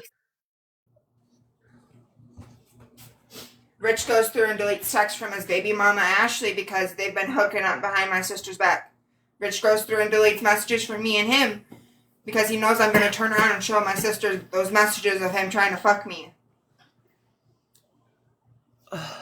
Becky does the same thing when she hooks up with these other guys. So by the time that you went over there and you got the phone in your possession and it's 10 o'clock, 10 o'clock at night, when you open the phone, those things are gone. So you're saying that, alleging that during the day that he had the phone, he opened the phone and deleted the things that he wanted to delete. Pretty much. Ouch. With all of the chaos of his pregnant wife missing, who is due, he's worried about information of possible affairs. You want one of these? Do you want to figure it? I'm sorry, what was it? So, in all of the chaos of his wife missing, who is pregnant, like this is a huge emergency, he's worried about what people will think of the messages that he has sent from her. I'm just trying to understand why things on her phone would be deleted. Are you saying that he didn't want people to have any information of any kind of affairs that she would be allegedly having on Monday specifically and Monday only? If he's the one that deleted stuff, that would definitely be true. But I don't know if it was my sister or not. We don't technically know. If I would have gotten the phone Monday night, it would have gone straight to the sheriff's department that night. During the day, Kimberly, during the time after Courtney dropped the phone off, and during the time before the time you went to get the phone, did you have any conversation with Rich about what may have happened to Rebecca, or did he seem concerned at all? He didn't seem concerned with anything. He texted me that morning. I don't know exactly what time. I'll have to look it up. But asked me if I heard from my sister or if I knew where she was at. Keep in mind, I'm still at work at this point. And like I told him, I don't know.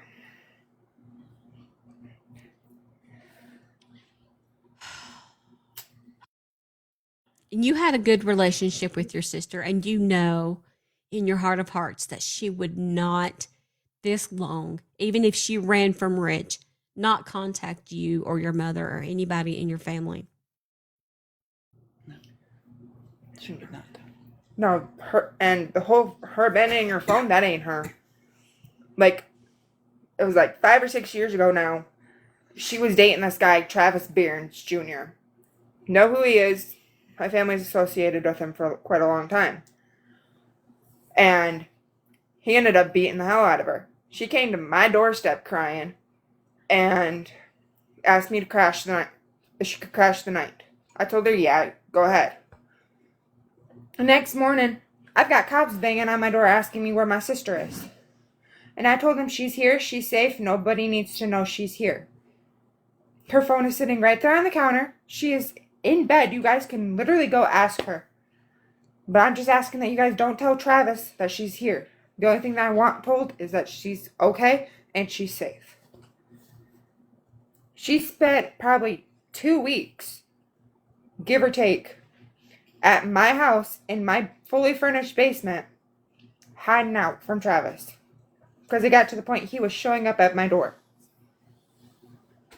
I gave my sister my own bedroom so she could just calm down and relax.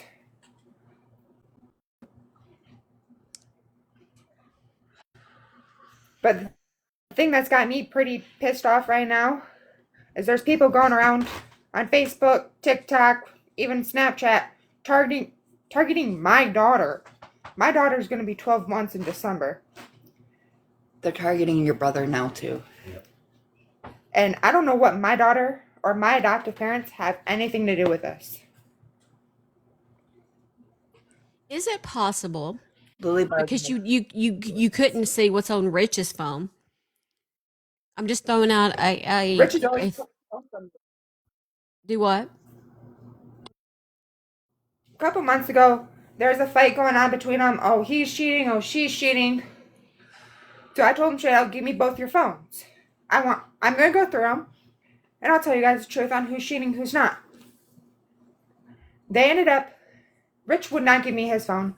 My sister gave me her phone in privacy, and I told Rich straight out that she was not cheating on him. I had talked over my sister with all the things that were a little bit concerning that I found on her phone. And, you know, we had that heart-to-heart sister conversation, but she was not cheating on him then. And I asked Rich straight out for his phone because I wanted to end this week-long argument, and Rich was incompliant with it.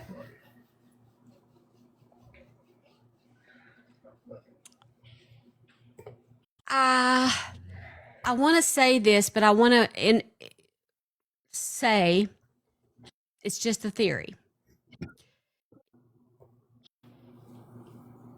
Okay, but I have to keep going back. So you're saying that Rich don't have a car, or the car that he has is broke down, and then didn't you say he was driving a different car now?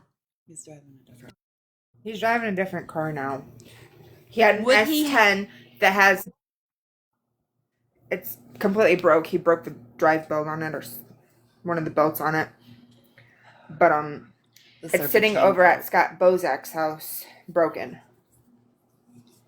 The night Rebecca disappeared, would he have access to a vehicle?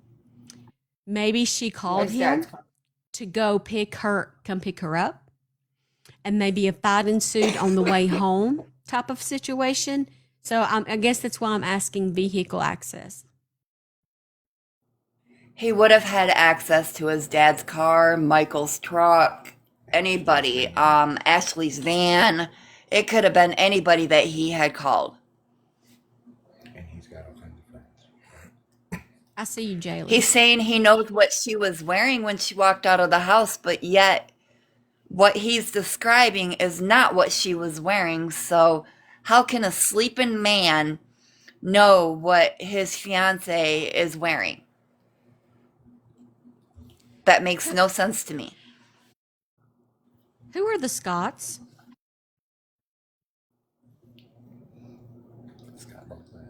Oh, Scott Bozak is a known druggie. Oh, Scott. Somebody's saying is look at the Scotts. They're saying look at the Scott. I'm just reading the comments. Scott Bozak is currently in Wexford County Correctional Facility. Wexford County Jail. Correctional facility, same difference. Is Rich's father coherent? In other words, if the police ask him, was your son here all night, would he be able to say yes? No, he wouldn't be able to say that because he was sleeping. Everybody in the house was sleeping. Besides Tim. Besides who? Tim Ayton. Who's my cousin that? Tim. It's also Rich's cousin. That's the only family that the Failers and the Parks have in relation. So your cousin was at Rich's that night? Yeah, he got kicked out of his own house. Okay, did not know that, but okay. What did she say? Yeah, repeat that. So Kimberly, repeat it. My cousin Tim, he's been staying at Richie's house because his own parents kicked him out. And he was awake when Rebecca would have left. Okay. He doesn't go to bed till 11 o'clock. He's a complete gamer. Would he have been out where Yeah, he would have seen her leave? He sleeps in a chair by their bedroom door. By Rebecca and Rich's door? Yeah. That's a little sus. And that's a little weird. So here he hears every single conversation that ever goes inside that bedroom. That's a little creepy. Mm-hmm. We have 522,000 likes and 1.3 thousand souls in this room right now. If you're in here and you do not follow me, please do so. It is free to do. Today's live goal is 10 sonic booms. We already have 8 of the 10. We only need 2 more. If you can throw one, it goes to support the platform and what we do here. Did you know that I have a podcast? You can listen to me wherever major podcasts are heard. Excuse me. Spotify, You better hurry up. Apple, I gotta go to the bathroom. iHeartRadio, or you can go to scfpodcast.com. Go ahead, Courtney. Oh, I was talking to my daughter. She said Oh, that she had to go to the bathroom, and I told her she better hurry up. okay. Well, True Crime Nicole looks like she is serious in conversation, so I'm not sure what's going on over there or while the camera's on, but it looks very serious. I'm sitting here looking at these facial expressions. I'm trying not to laugh, but I have no idea what's going on. Um, but I guess we've been on live now for over 3 hours, so I guess we'll take a break, okay? Courtney and Kimberly, I want to thank you guys so very much for coming on the platform and being honest with us and going over the timeline with us so that we can try to help you put in these puzzle pieces to try to find Rebecca. I'm going to be live again at 10:30 in the morning, Eastern Standard Time. If you feel like coming by, if you have an update or have anything you want to say, you're welcome to use the platform to get that out there. Totally up to you. But we're going to keep talking about this until we know a little bit more. Maybe police will have a presser. I feel like they need to, even though they don't have much information to give, at least assure the public that they are looking. Because for all intents purposes, the public probably feels like there is a killer on the loose. And so I'm sure everybody is up in arms in that town. True Crime Nicole, We're not thank you. gonna say that. Well, I would be. I mean, nobody has I'd be nothing scared to to hell be death. afraid of right now. Huh? We haven't heard any of that, so nobody has anything to be scared of or any of that right now. I'm sure Well, if that is the case, then the police I would. will alert the community. I hope they're okay, but I'd be thrown down scared to death. Just speaking from personal experience, I'd say there is a killer on the loose, and yins better get them. That's what I'd say. But the next time, listen, I'm going to message you, Courtney, my cell phone number in case you need to get a hold of me for anything. And if you have anything, of course, you can say, hey, say this because this is wrong, or please straighten this out, or whatnot. And I'll be here with you, okay? I'm seeing a bunch of people telling me to call them. I can't. I'm taking a break. I got to go eat some lunch, okay? Send me a message, all right? You guys are doing it every single day. I go live Tuesday, Wednesday, Thursday, and Friday from 10:30 a.m. Eastern Standard Time until noon. I also go live on Sundays at 1 p.m. Eastern Standard Time. I will be filming News Nation, a show with News Nation in regards to the Katie Ferguson case on Thursday. That starts at noon, so there might be a time in between there. Well, I might have to go early. I might have to shut it off about 11:30 or something on Thursday, okay? But that should be the only early day. Um, she must be on the phone with somebody important. We'll find information out from her. I think she might go live after this. You'll have to talk to her about that, okay? And if anybody else is going live, I'll just come and hang out on your panel while I'm eating my sandwich and taking a breather. If we need to go live again, we surely will. That's what we're here for. With any breaking news, we'll bring it to you. All right. Make sure you follow me, folks. 1.2 thousand people in this room. Hit the follow button. Just hit it. It's free. Just go. Psh, just do it right now. Everybody in the room go. Psh, followed. Psh, followed. All right. Follow me on every social media platform that I have possible. It is YouTube. Same username. Same logo. Facebook. Same username. Same logo.